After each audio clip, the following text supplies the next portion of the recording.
ಶ್ರೀ ಗುರುಭ್ಯೋ ನಮಃ ಪರಮಗುರುಭ್ಯೋ ನಮಃ. ಶ್ರೀಮದಾನಂದತೀರ್ಥ ಭಗವತ್ಪಾದಾಚಾರ್ಯ ಗುರುಭ್ಯೋ ನಮಃ. ಹರಿ ಓಂ.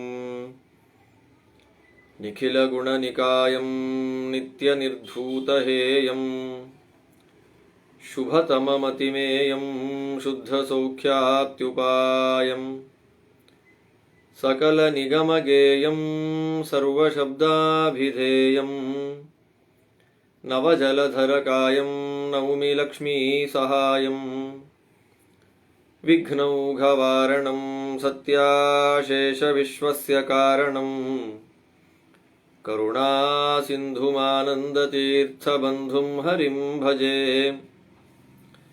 ಅಭ್ರಮಂ ಭಂಗರಹಿತಮಜಡಂ ವಿಮಲಂ ಸದಾ ಆನಂದತೀರ್ಥಮತುಳಂ ಭಜೆ ತಾಪತ್ರಯಾಪಹಂ. ಭವತಿ ಯದನುಭಾವಾದೇಡಮೂಕೋऽಪಿ ವಾಗ್ಮಿ ಜಡಮತಿರಪಿ ಜಂತುರ್ಜಾಯತೆ ಪ್ರಾಜ್ಞಮೌಳಿಃ. ಸಕಲವಚನಚೇತೋ ದೇವತಾ ಭಾರತೀ ಸಾ ಮಮ ವಚಸಿ ನಿಧತ್ತಾಂ ಸನ್ನಿಧಿಂ ಮಾನಸೇ ಚ. ಆಪಾದಮೌಳಿಪರ್ಯಂತಂ ಗುರುಣಾಮಾಕೃತಿಂ ಸ್ಮರೇತ್ ತೇನ ವಿಘ್ನಾಃ ಪ್ರಣಶ್ಯಂತಿ ಸಿದ್ಧ್ಯಂತಿ ಚ ಮನೋರಥಾಃ.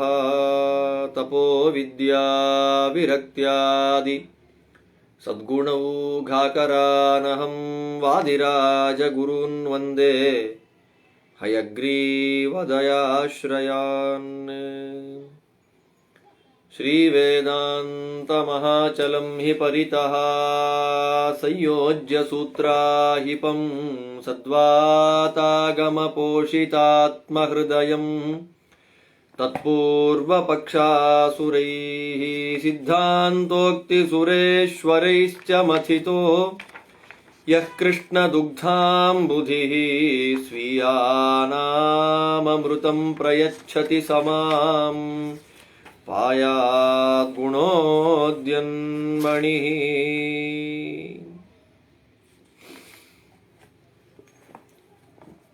ವಾದಿರಾಜಗುರು ಸಾರ್ವಭೌಮರ ಅತ್ಯಂತ ಎತ್ತರದ ಕೃತಿ ಶ್ರೀಮದ್ ರುಕ್ಮಿಣೀಶ ವಿಜಯ. ಇದರ ಮಹಾತ್ಮ್ಯ ಅಪಾರವಾದದ್ದು. ರುಕ್ಮಿಣೀಶ ವಿಜಯವನ್ನು ಇವತ್ತು ನಾವು ಉಪನ್ಯಾಸದ ಮಾಧ್ಯಮವನ್ನಾಗಿ ಮಾಡಿಕೊಂಡಿದ್ದೇವೆ ಅನ್ನೋದು ಬಿಟ್ಟರೆ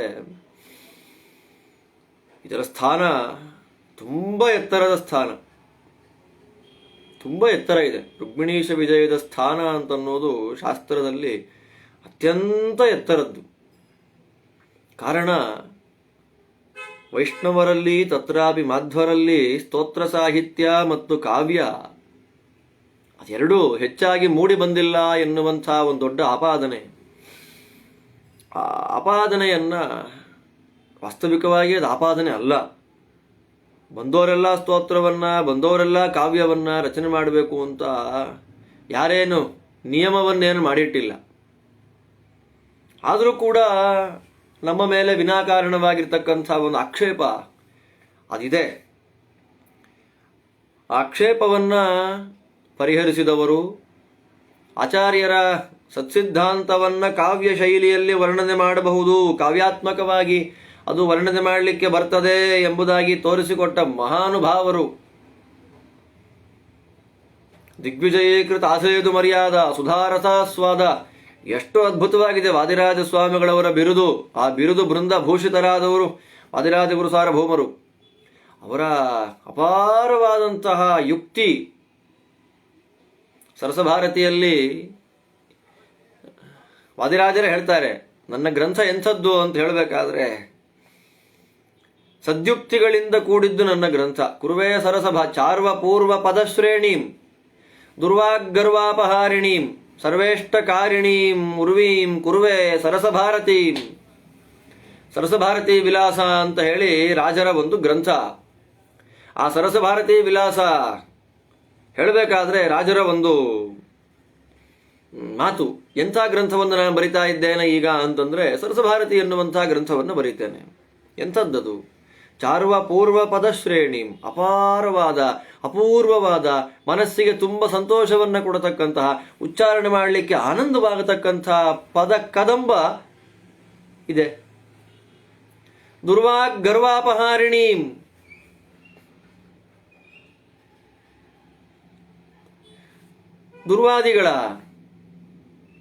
ದುರ್ವಾದಿಗಳ ಮಾತನ್ನ ಅಪಹಾರ ಮಾಡ್ತಾ ಇದೆ. ಇದು ಅದೇನ್ ಮಾಡ್ತಾ ಇದೆ? ದುರ್ವಾದಿಗಳ ಮಾತನ್ನ ಅಪಹಾರ ಮಾಡ್ತಾ ಇದೆ. ಚಾರ್ವ ಪೂರ್ವ ಪದಶ್ರೇಣಿ ದುರ್ವಾಕ್ ಗರ್ವಾಪಹಾರಿಣಿ, ದುರ್ವಾದಿಗಳ ಗರ್ವವನ್ನ ಅಪಹಾರ ಮಾಡ್ತಾ ಇದೆ. ಎಲ್ಲ ಸರಸಭಾರತಿ ವಿಲಾಸ ಒಂದೇ ಅಲ್ಲ, ಎಲ್ಲ ಸರ್ವೇಷ್ಟಕಾರಿಣಿ, ಪಾರಾಯಣ ಮಾಡತಕ್ಕ ವ್ಯಕ್ತಿಗಳಿಗೆ, ಅದನ್ನ ಶ್ರವಣ ಮಾಡತಕ್ಕಂಥ ವ್ಯಕ್ತಿಗಳಿಗೆ ಮನಸ್ಸಿಗೆ ತುಂಬ ಸಂತೋಷವನ್ನ ಕೊಡುತ್ತೆ, ಪರಮಾನಂದ. ಯಾಕೆಂದ್ರೆ ವಾದಿರಾಜರ ಕಥೆ ಬರಡಲ್ಲ, ಗೊಡ್ಡಲ್ಲ. ವಾದಿರಾಜರ ವರ್ಣನೆ ಮಾಡತಕ್ಕಂಥ ಪ್ರಕಾರ ಏನೋ ನೀರಸವಾದ ವರ್ಣನೆ ವಾದಿರಾಜರ ಕ್ರಮದಲ್ಲಿಯೇ ಇಲ್ಲ. ವಾದಿರಾಜರ ವರ್ಣನೆ ಮಾಡತಕ್ಕಂತಹ ಶಬ್ದಗಳು, ಆ ವಿನ್ಯಾಸಗಳು, ಆ ಪದಕದಂಬಗಳು, ಅವರು ಉಪಯೋಗ ಮಾಡಿಕೊಳ್ಳತಕ್ಕಂತಹ ವೃತ್ತಗಳು, ಅಲಂಕಾರಗಳು, ಅದೆಲ್ಲ ಅಪೂರ್ವವಾದದ್ದು. ಅದಕ್ಕೆ ನೋಡಿ ವ್ಯಾಖ್ಯಾನ ಗ್ರಂಥಗಳಿಂದ ಕೂಡಿವೆ. ವಾದಿರಾಜರ ತೀರ್ಥ ಪ್ರಬಂಧ ಇರಬಹುದು, ರುಕ್ಮಿಣೀಶ ವಿಜಯ ಇರಬಹುದು, ಯುಕ್ತಿ ಮಲ್ಲಿಕ ಇರಬಹುದು, ಎಲ್ಲ ಗ್ರಂಥಗಳು ಕೂಡ ವ್ಯಾಖ್ಯಾನ ಸಾಪೇಕ್ಷವಾದ ಗ್ರಂಥಗಳು. ಎಲ್ಲ ಗ್ರಂಥಗಳಿಗೂ ಕೂಡ ವ್ಯಾಖ್ಯಾನ ಅಂತನ್ನೋದು ಅಪಾರವಾಗಿ ಬಂದಿವೆ. ಅದರಂತೆ ಸರ್ವೇಷ್ಟಕಾರಿಣಿ, ಕೇಳುವಂತಹ ಹೇಳುವಂತಹ ವ್ಯಕ್ತಿಗಳಿಗೆ ಸಕಲ ಇಷ್ಟಗಳನ್ನು ಕೊಡತಕ್ಕಂಥದ್ದು. ಉರ್ವೀಂ, ಅತ್ಯಂತ ಶ್ರೇಷ್ಠವಾದದ್ದು ಅಂತಹ ಸರಸಭಾರತಿ. ಸರಸಭಾರತಿ ವಿಲಾಸ ಅಂತನ್ನೋದು ಕೇವಲ ಒಂದು ಗ್ರಂಥವಲ್ಲ, ಸಮಗ್ರ ವಾದಿರಾಜರ ವಾಂಗ್ಮಯವೇ ಸರಸಭಾರತಿ. ಸಮಗ್ರವಾದ ವಾದಿರಾಜರ ವಾಂಗ್ಮಯ ಪ್ರಪಂಚವನ್ನೇ ಸರಸಭಾರತಿ ಅಂತ ಕರೀಬಹುದು ನಾವು. ಅಷ್ಟು ಸ್ವರಸ ಸುಂದರವಾಗಿರತಕ್ಕಂತಹ ಕ್ರಮದಲ್ಲಿ ಮಹಾನುಭಾವರು ತಾವು ಗ್ರಂಥ ರಚನೆಯನ್ನು ನಮಗೆ ಮಾಡಿಕೊಟ್ಟಿದ್ದಾರೆ. ಅದರಲ್ಲಿ ರುಕ್ಮಿಣೀಶ ವಿಜಯ ಅತ್ಯಂತ ಎತ್ತರದ ಕೃತಿ, ಮೇಲ್ಮಟ್ಟದ ಕೃತಿ, ಕಾವ್ಯದ ತುತ್ತ ತುದಿ, ಅದು ವರ್ಣನೆಯ ಪರಮಾವಧಿ, ಉತ್ಪ್ರೇಕ್ಷ್ಯಾದಿ ನಾನಾಲಂಕಾರ ಭೂಷಿತವಾದ ಗ್ರಂಥ ಅಲ್ವಾ. ಕಾವ್ಯವಾಗಿದ್ರೂ ಕೂಡ ಎಲ್ಲಿಯೂ ಕೂಡ ಹಳಿ ತಪ್ಪಿಲ್ಲ. ನಾವು ವರ್ಣನೆ ಮಾಡ್ತಾ ಮಾಡ್ತಾ ಮಾಡ್ತಾ ಮಾಡ್ತಾ ಏನು ಹೇಳ್ತಾ ಇದ್ದೀವಿ ಅನ್ನೋದೇ ಮರ್ತು ಹೋಗುತ್ತೆ, ಹಳಿ ತಪ್ಪಿ ಹೋಗ್ಬಿಡುತ್ತೆ, ಟ್ರ್ಯಾಕ್ ಮಿಸ್ ಆಗಿ ಹೋಗ್ಬಿಡುತ್ತೆ. ರಾಜರಿಗೆ ಹಾಗೆ ಅಲ್ವೇ ಅಲ್ಲ, ಎಲ್ಲಿಯೂ ಕೂಡ ಸೈದ್ಧಾಂತಿಕವಾದ ಚೌಕಟ್ಟನ್ನು ಮೀರಿಲ್ಲ ಮಹಾನುಭಾವರು. ಎಲ್ಲೇ ನೋಡ್ಲಿ, ಅದು ಏನೇ ಆಗಲಿ, ಸಿದ್ಧಾಂತ ಶ್ರೀಮದ್ ಆಚಾರ್ಯರ ಸತ್ಸಿದ್ಧಾಂತದ ಒಂದು ಎಳ್ಳಷ್ಟು ಚೌಕಟ್ಟನ್ನು ಮೀರದೆ, ಮಾತು ಮಾತಿಗೆ ಆಚಾರ್ಯರ ಸಿದ್ಧಾಂತವೇ ನನಗೆ ಸ್ಫೂರ್ತಿ, ಆಚಾರ್ಯರ ಸಿದ್ಧಾಂತದಲ್ಲಿ ಬಂದದ್ದಕ್ಕೆ ನನಗೆ ಕೀರ್ತಿ, ಆಚಾರ್ಯರ ಗ್ರಂಥಗಳೇ ನನಗೆ ಬ್ಯಾಕ್ಗ್ರೌಂಡ್ ಅಲ್ಲಿದೆ ಎನ್ನುವ ಅಪಾರವಾಗಿರ್ತಕ್ಕಂಥ ಸಿದ್ಧಾಂತ ದೀಕ್ಷೆ, ಆಚಾರ್ಯರ ಮೇಲಿನ ಭಕ್ತಿ ವಾದಿರಾಜರ ಪ್ರತಿಯೊಂದು ಗ್ರಂಥಗಳಲ್ಲಿ ನಾವು ಕಾಣ್ತಾ ಇದ್ದೇವೆ. ಇಲ್ಲಿಯೂ ಕೂಡ ಆರಂಭದ ಗ್ರಂಥಗಳಲ್ಲಿ ದ್ವೇಷದಿಂದ ಮೋಕ್ಷ ಇಲ್ಲ ಎನ್ನುವುದಾಗಿ ಪ್ರತಿಪಾದನೆ ಮಾಡತಕ್ಕಂಥ ಸಂದರ್ಭದಲ್ಲಿ, ಪೂತನ ಮೋಕ್ಷದ ಸಂದರ್ಭದಲ್ಲಿ ನೀವೆಲ್ಲ ನೋಡಿದ್ದೀರಿ. ಅದರಂತೆ ಶಾಸ್ತ್ರಕಾವ್ಯ ಇದು. ರುಕ್ಮಿಣೀಶ ವಿಜಯ ಕೇವಲ ಕಾವ್ಯ ಅಲ್ಲ, ಶಾಸ್ತ್ರ ಕಾವ್ಯ. ಸತ್ಸಿದ್ಧಾಂತದ ಹಿನ್ನೆಲೆಯಲ್ಲಿ ಭಾಗವತೋಕ್ತವಾಗಿರತಕ್ಕ ಕೃಷ್ಣದೇವರ ಅನಿತರ ಸಾಧಾರಣವಾದ ಮಹಾತ್ಮ್ಯಾತಿಶಯವನ್ನ ನಮ್ಮ ಕಣ್ಣು ಮುಂದೆ ನಿಲ್ಲಿಸ್ತಕ್ಕಂಥ ಒಂದು ಗ್ರಂಥ ವಿಶೇಷ. 12 ಸರ್ಗಗಳು ಮುಗಿದಿವೆ. 13ನೇ ಸರ್ಗ, ವಾಸ್ತವಿಕವಾಗಿ ನನಗೆ 6ನೇ ಸರ್ಗ ಉಪನ್ಯಾಸ ಮಾಡಬೇಕಾಗಿತ್ತು. ನಾನಾ ಕಾರಣಗಳಿಂದ ಅದಾಗಲಿಲ್ಲ. ನೋಡಿ, ಮತ್ತೆ ವಾದಿರಾಜರ ಅನುಗ್ರಹ ಮಾಡಿದ್ದಾರೆ ಇವತ್ತು ವಾದಿರಾಜರು. ಮತ್ತು ನಮ್ಮ ಗಿರೀಶ್ ಅವರು ಆಚಾರ್ಯರೇ ಮಾಡಬೇಕು, ನಾನಾ ಕಾರಣಗಳಿಂದ ಮಾಡಲಿಕ್ಕೆ ಆಗಿರಲಿಲ್ಲ, 13ನೇ ಸರ್ಗ ಮಾಡಬೇಕು ನೀವು ಅಂತ ಕೇಳಿದ್ರು. ಆಗಲಿ, ಹರಿವಾಯ ಗುರುಗಳ ವಾದಿರಾಜ ಸ್ವಾಮಿಗಳ ಇಚ್ಛೆಗೆ ಬಂದಿತ್ತು, ಹೇಳುವಂಥ ಅಲ್ಪ ಪ್ರಯತ್ನವನ್ನು ಮಾಡ್ತೇನೆ. ನಾವು ಮೊದಲೇ ಹೇಳಿದ ಹಾಗೆ ರುಕ್ಮಿಣೀಶ ವಿಜಯ ಸಾಹಿತ್ಯದಲ್ಲಿ ಅಪಾರವಾದ ಶ್ರಮವನ್ನು ವಹಿಸಿದಂತಹ ವ್ಯಕ್ತಿಗಳು, ಕಾವ್ಯದ ವಿಷಯದಲ್ಲಿ ಕೃಷಿಯನ್ನು ಮಾಡಿದಂತಹ ವ್ಯಕ್ತಿಗಳು, ಸಾಹಿತ್ಯ ಮತ್ತು ಕಾವ್ಯ ಮತ್ತು ಅಲಂಕಾರ ಶಾಸ್ತ್ರ ಈ ಮೂರರಲ್ಲಿಯೂ ಕೂಡ ಅಪಾರವಾದಂತಹ ಶ್ರಮ ಯಾರಿಗಿದೆ ಅವರ ಅಧ್ಯಯನ ಮಾಡಲಿಕ್ಕೆ ಯೋಗ್ಯವಾಗಿರ್ತಕ್ಕಂತಹ ಕೃತಿ. ನನಗೊಂದು ಚಿಕ್ಕ ಬೇಸರ ಇದೆ, ಹೊರ ಹಾಕ್ಬಿಡ್ತೇನೆ. ಬೇಸರ ಏನು ಅಂತಂದ್ರೆ, ಇದು ಅಧ್ಯಯನ ಮಾಡಲಿಕ್ಕೆ ಇರತಕ್ಕಂತಹ ಕೃತಿ, ಉಪನ್ಯಾಸಕ್ಕೆ ಇಳಿಸಿದ್ದೇವಲ್ಲ ದುಃಖ ಆಗತ್ತೆ. ಹಾಗಂತ ಉಪನ್ಯಾಸ ಮಾಡಬಾರದು ಅಂತಲ್ಲ, ಉಪನ್ಯಾಸಕ್ಕೆ ಇಳಿಸಿರುವಂಥದ್ದು ದುಃಖಕ್ಕೆ ಕಾರಣ, ಒಂದು ರೀತಿ ದುಃಖಕ್ಕೆ ಕಾರಣ. ಹೀಗಾದರೂ ನಮ್ಮ ಜನಕ್ಕೆ ಈ ಕೃತಿಯ ಒಂದು ಪರಿಚಯವಾಗ್ತಾ ಇದೆಯಲ್ಲ ಸಂತೋಷವಾದರೂ ಕೂಡ ಅಧ್ಯಯನಕ್ಕೆ ಬೇರೆ ಕಡೆ ಎಲ್ಲ ಬೇರೆ ಬೇರೆ ಬೇರೆ ಬೇರೆ ಬೇರೆ ಬೇರೆ ಕಾವ್ಯಗಳನ್ನು, ಬೇರೆ ಬೇರೆ ಗ್ರಂಥಗಳನ್ನು ಅಧ್ಯಯನ ಮಾಡಿ ಅಕಾಡೆಮಿಕ್ಕಲ್ಲಿ ಅದನ್ನು ವಿಶ್ವವಿದ್ಯಾಲಯದ ಮಟ್ಟದಲ್ಲಿ ಹಾಗೆ ತಗೊಂಡು ಹೋಗ್ತಾ ಇದ್ದಾರೆ. ಯಾವ ಕಾವ್ಯಕ್ಕೂ ಕಡಿಮೆ ಇಲ್ಲದ ವರ್ಣನೆಯ ಚಾತುರ್ಯ ಇರಬಹುದು, ಪದಗಳ ಬಳಕೆ ಇರಬಹುದು, ವೃತ್ತಗಳಿರಬಹುದು, ಪ್ರಾಸಾನುಪ್ರಾಸಗಳಿರಬಹುದು, ಛಂದಸ್ಸಿರಬಹುದು, ಅಲಂಕಾರಗಳಿರಬಹುದು, ಎಲ್ಲ ರೀತಿಯಲ್ಲಿಯೂ ಕೂಡ ಮಹಾಕಾವ್ಯ, ಸೋಕಾಲ್ಡ್ ಮಹಾಕಾವ್ಯಗಳು ಅಂತ ಇವರು ಏನ್ ಕರೀತಾರೆ, ಆ ಮಹಾಕಾವ್ಯಕ್ಕೆ ಎಳ್ಳಷ್ಟು ಕೊರತೆಯಾಗದ ಕ್ರಮದಲ್ಲಿ, ಲಕ್ಷಣಗಳಿಗೆ ಕೊರತೆಯಾಗದ ಕ್ರಮದಲ್ಲಿ ರಚಿತವಾದಂತಹ ಈ ಕೃತಿಯನ್ನು ನಾವು ಯಾಕೆ ತಗೊಂಡು ಹೋಗ್ತಿಲ್ಲ ಅನ್ನೋದು ವೈಯಕ್ತಿಕವಾಗಿ ನನಗೆ ಮನಸ್ಸಲ್ಲಿ ತುಂಬ ದುಃಖ ಇದೆ. ಉಪನ್ಯಾಸಕ್ಕೆ ನಾವು ಸೀಮಿತ ಮಾಡ್ತಾ ಇದ್ದೇವಾ, ನಮ್ಮ ಚೌಕಟ್ಟು ಉಪನ್ಯಾಸಕ್ಕೆ ಮಾತ್ರವಾ ಎನ್ನುವಂತಹ ತುಂಬ ಅಪಾರವಾದಂತಹ ದುಃಖ ನನ್ನ ಮನಸ್ಸಲ್ಲಿ ತುಂಬ ವರ್ಷಗಳಿಂದ ಇದೆ. ಉಷಾಹರಣ ಕಾವ್ಯ ಇರಬಹುದು, ನಮ್ಮ ತ್ರಿವಿಕ್ರಮ ಪಂಡಿತಾಚಾರ್ಯರದ್ದು, ಸುಮತೀಂದ್ರ ತೀರ್ಥ ಸ್ವಾಮಿಗಳವರ ವ್ಯಾಖ್ಯಾನ ಕೂಡ ಅದಕ್ಕೆ ಉಪಲಬ್ಧ ಇದೆ, ನಾವು ನೋಡಬಹುದು. ಆ ಕಾವ್ಯ ಇರಬಹುದು. ಮತ್ತೆ ಇದು ಸರಸಭಾರತಿ ಆಗಲಿ, ತೀರ್ಥ ಕೇವಲ ಒಂದೇ ಒಂದು ಕಠೋರವಾದಂತಹ ಸಿದ್ಧಾಂತ ದೀಕ್ಷೆ. ಇಲ್ಲಿ ಯುದ್ಧ ಮಾಡೋ ಸಂದರ್ಭದಲ್ಲಿ ನಾವು ನೋಡ್ತೇವೆ, ಮುಂದೆ ಅದನ್ನು ಯುದ್ಧ ಮಾಡುವಂತಹ ಸಂದರ್ಭದಲ್ಲಿ ವಾದಿರಾಜ ಸ್ವಾಮಿಗಳು ಅದನ್ನು ಯಾವುದಕ್ಕೆ ಹೋಲಿಕೆ ಮಾಡ್ತಾರೆ ಅಂದರೆ, ವಾದಿ ಪ್ರತಿವಾದಿಗಳ ಐಕ್ಯವಾದ ಮತ್ತು ಭೇದವಾದಗಳ ಒಂದು ಚಿಂತನೆಯನ್ನ ಕೊಡ್ತಾ ಯುದ್ಧದ ಪ್ರಸಂಗವನ್ನು ವರ್ಣನೆ ಮಾಡ್ತಾರೆ ರಾಜರು ಅಲ್ವಾ. ಅದು ವಿಮರ್ಶಕರು ಅಂತ ಯಾರು ಕೂತಿರ್ತಾರೆ, ವಿಮರ್ಶನ ಜಾಗದಲ್ಲಿ ಯಾರು ಕೂತಿರ್ತಾರೆ ಅವರಿಗೆ ಅಪಥ್ಯವಾಗತ್ತೆ. ಆದ್ದರಿಂದ ನೇಪಥ್ಯಕ್ಕೆ ಸರಿಸಿಬಿಡ್ತಾರೆ ಇದನ್ನು. ಇಲ್ಲಿ ಏನು ದೋಷ ಇಲ್ಲ, ರಾಜರ ವಾಕ್ಯ ಯಾರಿಗೆ ಸಿಗಬೇಕೋ ಅವರಿಗೆ ಸಿಗ್ತದೆ. ಅದರಂತೆ ಕೃಷ್ಣದೇವರಿಗೆ ಉಪನಯನವಾಗಿದೆ. ವಸುದೇವ ತನ್ನ ಕಾರ್ಯವನ್ನು ಮಾಡಿಕೊಂಡಿದ್ದಾನೆ. ಅಲ್ಲಿಂದ ಕಥಾರಂಭ ಮಾಡ್ತಾರೆ. ನಿಜಾಗಮಾಶಾಧೃತ ಜೀವನಾನಾಂ ವ್ರಜಾಂಗನಾನಾಂ ಹೃದಿ ಖೇದ ಶಂಕಿ. ನಿಜಾಗಮ ಆಶಾಧೃತ ಜೀವನಾನಾಂ. ಕೃಷ್ಣ ಮಥುರೆಗೆ ಹೊರಟಿದ್ದಾನೆ, ಮಥುರೆ ಕೃಷ್ಣ ಹೋಗಿಬಿಟ್ಟಿದ್ದಾನೆ. ಕೃಷ್ಣ ಮಥುರೆಗೆ ಹೋದರೆ ವಾಪಸ್ಸು ಬರ್ತಾನೆ. ಯಾಕೆ ಹೋಗಿದ್ದಾನೆ ಕೃಷ್ಣ ಮಥುರೆಗೆ? ಕಂಸವಧೆಯನ್ನು ಮಾಡ್ಲಿಕ್ಕೆ ಹೋಗಿದ್ದಾನೆ. ಕಂಸವಧೆ ಮುಗಿಸ್ಕೊಂಡು ಇವತ್ತಲ್ಲ ನಾಳೆ ಅಲ್ವಾ ಊರಿಗೆ ಹೋದವರು ಒಂದಲ್ಲ ಒಂದಿನ ವಾಪಸ್ ಬರಲೇಬೇಕಲ್ಲ, ಸ್ವಕ್ಷೇತ್ರಕ್ಕೆ ಬರಲೇಬೇಕಲ್ಲ. ಟೂರ್ ಹೋಗ್ತೀವಿ ಅಂತ ಇಟ್ಕೊಳ್ಳಿ, ಪ್ರವಾಸ, ತೀರ್ಥಯಾತ್ರೆ, ಬಂಧು ಬಾಂಧವರು ನೋಡ್ಕೊಂಡ್ ಬರ್ಲಿಕ್ಕಾಗಿ ಎಲ್ಲೇ ಹೋಗಲಿ 1000 ಕಡೆ, ಎಲ್ಲ ಕಾರ್ಯ ಮುಗಿದ ಮೇಲೆ ಬರಲೇಬೇಕು. ನಾವು ಇಲ್ಲಿಗೆ ನಮ್ಮನೆಗೆ ಬರಲೇಬೇಕು, ನಮ್ಮ ತಾಣಕ್ಕೆ ನಾವು ಪುನಃ ಮರಳಲೇಬೇಕು, ಮರಳಿ ಗೂಡಿಗೆ ಬರಲೇಬೇಕು. ಇಲ್ಲೇನಾಗಿದೆ, ಬರ್ತಾನೆ ನಿಜಾಗಮಾಶಾಧೃತ ಜೀವನಾನಾಂ. ನಿಜ ಆಗಮ, ನಿಜ ತನ್ನವನು ನೋಡಿ. ನಿಜ ಎನ್ನುವ ಶಬ್ದದಿಂದ ರಾಜರಲ್ಲಿ ತನ್ನವನು, ತನ್ನ ಒಳಗೆ ಬೆರೆತು ಹೋದವನು. ತ್ವಯಿ ಧೃತಾಸವಃ ತ್ವಾಂ ವಿಚಿನ್ವತೆ ಎನ್ನುವಂತಹ ಧ್ವನಿ ಇಲ್ಲಿ ಕಾಣ್ತಾ ಇದೆ ನಮಗಿಲ್ಲಿ. ಕೃಷ್ಣ ಬರ್ತಾನೆ ಅಂತ ತುಂಬಾ ದಿನ ವೆಯ್ಟ್ ಮಾಡ್ತಾ ಇದ್ದಾರೆ. ನಿಜಾಗಮ ಆಶಾಧೃತ, ಆಸೆಯಲ್ಲಿಯೇ ಬದುಕೋದು ಮನುಷ್ಯರ ಜೀವನವೇ ಅದರಲ್ಲಿ ಅಲ್ವಾ. ಪಾಸಿಟಿವ್ ಥಿಂಕಿಂಗ್, ಒಳ್ಳೇದಾಗತ್ತೆ, ಎಲ್ಲ ನಾಳೆ ಒಳ್ಳೇದಾಗತ್ತೆ, ನಾಳೆ ಬರೋ ದಿವಸ ಒಳ್ಳೇದಾಗಿರುತ್ತೆ ಅನ್ನುವ ಆಶಾಭಾವನೆಯಿಂದಲೇ ಮನುಷ್ಯ ಜೀವನ ಮಾಡುವಂತ. ಆಶಾಭಾವನೆ ಸತ್ತು ಹೋಯ್ತು ಅವನಿಗೆ ಅಂತಂದ್ರೆ ಬದುಕಿದ್ದು ಪ್ರಯೋಜನವಿಲ್ಲ ಮನುಷ್ಯನಿಗೆ.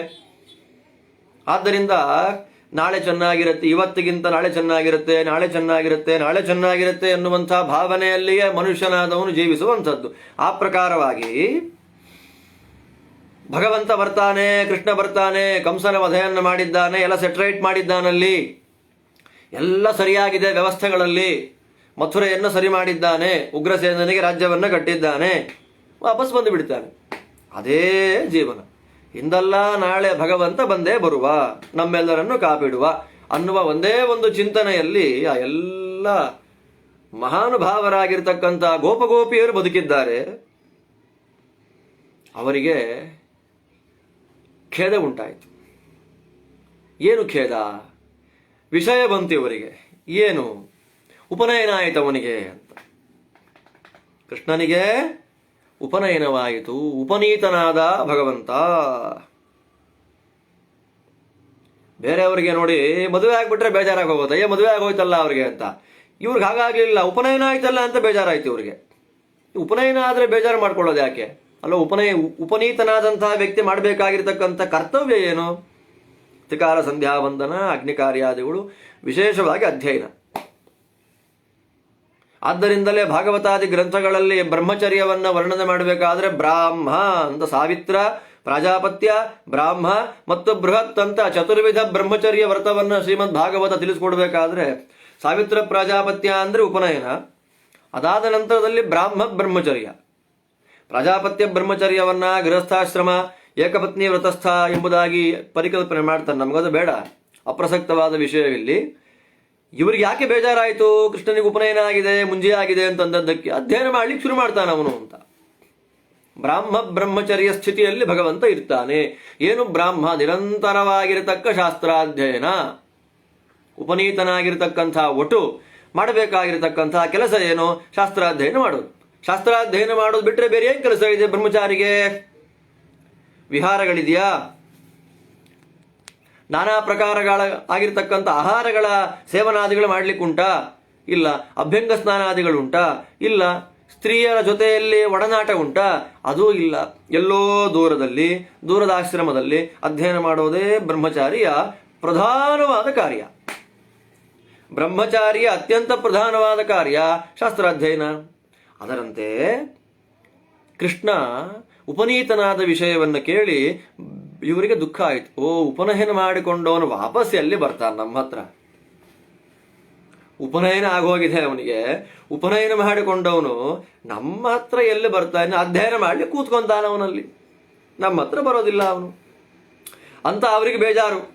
ಬರೋದಿಲ್ವಲ್ಲ ಇವನು, ಅವನು ಬರ್ತಾನೆ ಅಂತ ಆಸೆಲೇ ಜೀವನ ಮಾಡ್ತಾ ಇದ್ದೇವೆ, ಅವನು ಬರೋದಿಲ್ಲ, ಉಪನಯನ ಆಗೋಗಿದೆ ಅಂತ ಇವರಿಗೆ ಬೇಜಾರಾಗಿದೆ. ಇಲ್ಲಿ ನಂದಗೋಪ ಯಶೋದೆಯರಿಗೆ ದುಃಖ ಆಗಿದೆ. ಅಯ್ಯಯ್ಯೋ, ಇಲ್ಲಿ ತನಕ ಯಶೋದಾನಂದನ, ನಂದಕುಮಾರ ಅಂತೆಲ್ಲ ಜನ ಕರೀತಾ ಇದ್ರು ಅಲ್ವೇನ್ರಿ? ಕೃಷ್ಣದೇವರನ್ನ ನಂದಕುಮಾರ ಅಂತ ಕರೆಯೋರು, ಯಶೋದಾನಂದನ, ಯಶೋದ ಬಾಲಕ, ಏನೇನೋ ಕರೆಯೋರು ಹೆಸರುಗಳಿಂದ. ಈಗ ಉಪನಯನ ಆಗ್ಬಿಟ್ಟಿದೆ ಕೃಷ್ಣನಿಗೆ. ಉಪನಯನವಾದ್ರೆ ಏನ್ ಗೊತ್ತಾಗತ್ತೆ? ಉಪನಯನವಾಯಿತು ಅನ್ನೋ ತಾತ್ಪರ್ಯ ಏನಲ್ಲಿ? ನಮ್ಮ ಮಗ ಅಲ್ಲ ಅಂತ ಗೊತ್ತಾಗುತ್ತೆ. ಯಾಕೆ? ಉಪನಯನ ಮಾಡಿದ್ಯಾರು ಅಂತ ನೋಡ್ತಾರೆ. ಉಪನಯನ ಮಾಡತಕ್ಕ ಅರ್ಹತೆ ಯಾರಿಗೆ? ತಂದೆ ಆದವನಿಗೆ. ಆದ್ದರಿಂದ ಕೃಷ್ಣನಿಗೆ ಉಪನಯನ ಮಾಡಿದಂತಹ ವ್ಯಕ್ತಿ ವಸುದೇವನಾದ್ದರಿಂದ ಇನ್ಮೇಲೆ ಜನಗಳೆಲ್ಲ ಯಾರನ್ನ ಕೃಷ್ಣನ ತಂದೆ ಅಂತ ಚಿಂತನೆ ಮಾಡ್ತಾರೆ ಅಂತಂದ್ರೆ ವಸುದೇವನನ್ನ ಕೃಷ್ಣನ ತಂದೆ ಅಂತ ಚಿಂತನೆ ಮಾಡಿಬಿಡ್ತಾರೆ. ಆದ್ದರಿಂದ ವಸುದೇವ ದೇವಕಿಯರನ್ನ ತಂದೆ ತಾಯಿಗಳು ಅಂತ ಜನ ನೋಡ್ತಾರೆ, ನಮ್ಮನ್ನ ಮರ್ತು ಹೋಗ್ತಾರೆ. ಯಶೋದಾನಂದನ, ನಂದಕುಮಾರ, ದೇವಕಿ ನಂದನ, ಆಚಾರ ಅದಕ್ಕೆ ಟೆನ್ಷನ್ ಮಾಡಬೇಡಪ್ಪ ಅಂತ ಹೇಳಿ ದೇವಕಿ ನಂದನ, ನಂದಕುಮಾರ, ವೃಂದಾವನಾಂಚನ, ಗೋಕುಲ ಚಂದ್ರ ಅಂತ ಎರಡನ್ನ ಸೇರಿಸಿ ವರ್ಣನೆ ಮಾಡಿಬಿಟ್ಟಿದ್ದಾರೆ. ದೇವಕಿ ನಂದನನೂ ಹೌದು, ನಂದಕುಮಾರನೂ ಹೌದು. ಅದು ಕೃಷ್ಣ ರೂಪದ ಭಗವಂತನ ಅಪಾರವಾದಂಥ ವೈಶಿಷ್ಟ್ಯ ಇದು. ಆದ್ದರಿಂದ ದುಃಖ ಆಯಿತು. ಅದೇ ದುಃಖದಲ್ಲೇ ಇದ್ದಾರೆ. ಆ ದುಃಖವನ್ನ ಪರಿಹಾರ ಮಾಡ್ಲಿಕ್ಕಾಗಿ ನೋಡಿ, ಭಗವಂತ ತನ್ನವರನ್ನ ಮರೆಯೋದಿಲ್ಲ. ನಾವಂತೀವಷ್ಟೇ, ನೋಡ್ರಿ ನಮ್ಮನ್ನ ದೇವರು ಮರೆತು ಬಿಟ್ಟ, ನಮ್ಮ ಮೇಲೆ ದೇವರಿಗೆ ಕರುಣೆನೇ ಇಲ್ಲ, ದೇವರ ಕಣ್ಣು ಕುರುಡಾಗಿದೆ, ದೇವರು ಕಣ್ಬಿಟ್ಟು ನಮ್ಮನ್ನು ನೋಡ್ತಾ ಇಲ್ಲ. ಸಾವಿರ ಮಾತಾಡ್ತೇವೆ ನಾವು, ಬಾಯಲ್ಲಿ ಬರ್ತಾನೆ ಇರುತ್ತೆ ನಮಗೆ ಮಾತುಗಳಿಗೆ. ಮಾತಾಡ್ಲಿಕ್ಕೆ ಏನು ಕಳ್ಕೊಳ್ಬೇಕು? ನಾಲಿಗೆ ಇದೆ, ನಾಲಿಗೆಗೆ ಕಡಿವಾಣ ಹಾಕೋರು ಯಾರೂ ಇಲ್ಲ, ಓಡ್ತಾ ಇರುತ್ತೆ ಮಾತು. ಅದ್ರ ಪಾಡಿಗೆ ಅದು ಹೋಗ್ತಾ ಇರುತ್ತೆ. ಕಂಟ್ರೋಲ್ ಮಾಡೋನು ಯಾವನಿದ್ದಾನೆ? ಘೋಡ ಹೇ ಮೈದಾನ್ ಹೇ ಅಂತ ಹೇಳಿದ ಹಾಗೆ ಮಾತನ್ನ ಕಂಟ್ರೋಲ್ ಮಾಡೋನು ಯಾರು? ಅದ್ರ ಪಾಡಿಗೆ ಅದು ಉದ್ದಕ್ಕೆ ಹೋಗ್ತಾ ಇರುತ್ತೆ ಮಾತುಗಳಷ್ಟೇ ಅಲ್ವಾ? ಆಕ್ರಮದಲ್ಲಿ ಭಗವಂತ ನೋಡ್ತಿಲ್ಲ, ಭಗವಂತ ಕುರುಡಾಗಿದ್ದಾನೆ, ಭಗವಂತನಿಗೆ ಕರುಣೆ ಇಲ್ಲ, ಭಗವಂತನ ಮನಸ್ಸು ಕಲ್ಲು ಮನಸ್ಸು ಅವನದ್ದು, ಹೀಗೆಲ್ಲ ಮಾತಾಡ್ತಾರೆ ಜನ. ಆದರೆ ಈ ಕಥೆ ನೋಡಿ, ಇಲ್ಲ, ತನ್ನವರು ಅಂತ ಇದ್ರೆ, ತನ್ನ ಭಕ್ತರು ಅಂತಿದ್ರೆ ಭಗವಂತ ಮರೆಯೋದಿಲ್ಲ, ಯಾವ ಕಾಲಕ್ಕೂ ಭಗವಂತ ಮರೆಯೋದಿಲ್ಲ.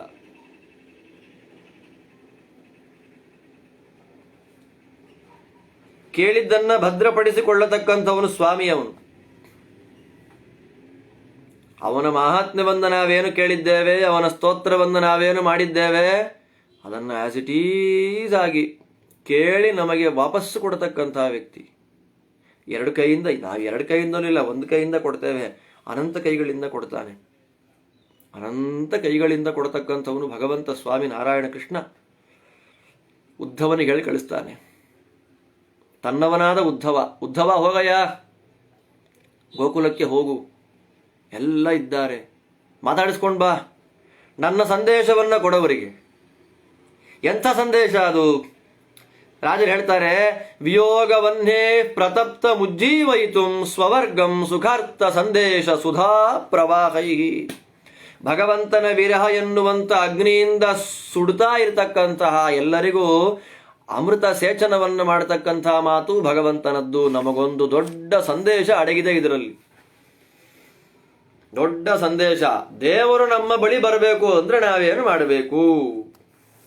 ದೇವರು ಹೋಗಲಿ, ದೇವರ ಕಡೆಯವರು ನಮ್ಮ ಬಳಿಗೆ ಬರಬೇಕು ಅಂದ್ರೆ ನಾವೇನು ಮಾಡಬೇಕು ಅಂದ್ರೆ, ನಾವು ದೇವರ ಮಾತನ್ನ ಫಾಲೋ ಮಾಡಬೇಕು, ದೇವರ ಆಜ್ಞಾಧಾರಿಗಳಾಗಿರ್ಬೇಕು, ದೇವರ ಆಜ್ಞಾನುವರ್ತಿಗಳಾಗಿರ್ಬೇಕು. ನಾವು ದೇವರ ಆಜ್ಞೆ ಅಂದ್ರೆ ಏನು? ಶ್ರುತಿ ಮತ್ತು ಸ್ಮೃತಿಗಳು, ವೇದ ಮತ್ತು ತದನುಸಾರಿಯಾಗಿರ್ತಕ್ಕಂಥ ಪೌರುಷೇಯ ಗ್ರಂಥಗಳು. ಅದರಲ್ಲಿ ಏನು ಹೇಳಿದ್ದಾರೆ, ನಮ್ಮ ಯೋಗ್ಯತೆಗೆ ಅನುಗುಣವಾಗಿ ಆಚರಣೆ ಮಾಡ್ತಾ ಅನುಷ್ಠಾನ ಮಾಡ್ತಾ ಬರಬೇಕು. ನಮ್ಮ ಯೋಗ್ಯತಾ, ನಮ್ಮ ಲೆವೆಲ್ ಏನಿದೆ ಅದಕ್ಕನುಗುಣವಾಗಿ ಅನುಷ್ಠಾನವನ್ನು ಮಾಡ್ತಾ ಬಂದರೆ ಭಗವಂತನ ಮಾತನ್ನ ನಡೆಸಿದ ವ್ಯಕ್ತಿಗಳು ನಾವಾಗ್ತೇವೆ.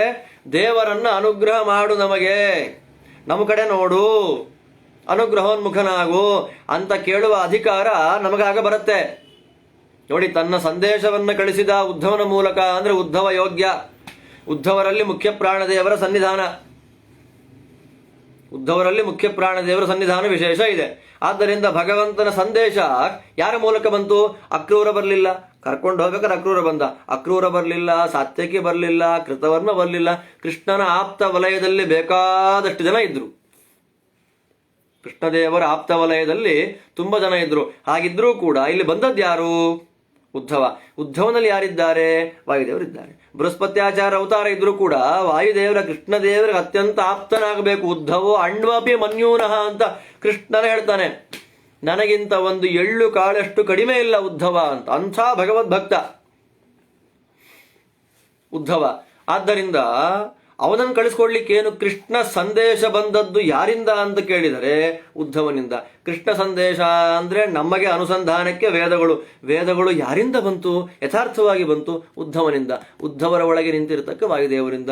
ಶ್ರೀಮದ್ ಆನಂದ ತೀರ್ಥ ಭಗವತ್ಪಾದಾಚಾರ್ಯರಿಂದ ಭಗವಂತನ ಅಜ್ಞಾರೂಪಗಳಾಗಿರ್ತಕ್ಕ ಶ್ರುತಿ ಸ್ಮೃತಿಗಳ ಯಥಾರ್ಥವಾದ ಜ್ಞಾನ ನಮಗೆ ಬಂದಿದೆ.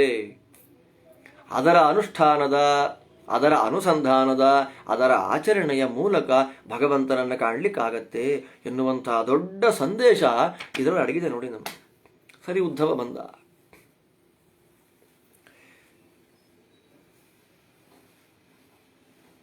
ಏನಾಯ್ತು ಮುಂದಕ್ಕೆ? ಹೇಳ್ತಾರೆ ರಾಜರು. ಹೇಗಿದೆ ನೋಡ್ರಿ ಆದಿರಾಜರ ವರ್ಣನೆ. ಆದ್ದರಿಂದಲೇ ಶ್ರೋತೃಗಳಿಗೆ ಪರಮಾನಂದ. ರಸಿಕರು ರಸವನ್ನ ಆಸ್ವಾದನೆ ಮಾಡುವಲ್ಲಿ ಅಧಿಕಾರವುಳ್ಳವರು, ಆದರವುಳ್ಳವರು ರಸಿಕರು. ಭಗವಂತನ ಕಥಾಪಾನವನ್ನ, ಕಥಾಮೃತಪಾನವನ್ನ, ಕಥಾ ರಸಪಾನವನ್ನ ಮಾಡುವಲ್ಲಿ ಆದರವುಳ್ಳವರು ರಸಿಕರು. ಅಂತಹ ರಸಿಕರಿಗೆ ರಾಜರು ನಮ್ಮ ವಾದಿರಾಜ ಸ್ವಾಮಿಗಳು. ರಸಿಕರ ಮನಸ್ಸನ್ನ ನೋಡಿ ಅರ್ಥ ಮಾಡ್ತಾರೆ, ರಸಿಕರ ಮನಸ್ಸಿಗೆ ತಟ್ಟುವಂತೆ ವ್ಯಾಖ್ಯಾನ ಮಾಡ್ತಾರೆ, ರಸಿಕರ ಮನಸ್ಸಿಗೆ ನಾಟುವಂತೆ ಉದ್ಬೋಧಗೊಳಿಸ್ತಕ್ಕಂಥ ವಾಕ್ಯ ಸರಣಿಯನ್ನ ಪ್ರಯೋಗ ಮಾಡ್ತಾರೆ. ಭಾಗವತ ಕೇಳಿದ್ದೇವೆ, ಭಾಗವತ ಯಾರು ಕೇಳಿಲ್ಲ? 10 ಕಡೆ ಭಾಗವತ ಆಗತ್ತೆ, ಹೋಗ್ತೇವೆ, ಕೇಳ್ತೇವೆ. ಭಾಗವತ ಕೇಳಿದಾಗ, ಆ ಭಾಗವತ ಕಥೆಯನ್ನೇ ರಾಜರ ಬಾಯಲ್ಲಿ ಕೇಳಿದಾಗ ಭಕ್ತಿ ರಸ ಉದ್ರಿಕ್ತವಾಗಿಬಿಡುತ್ತೆ.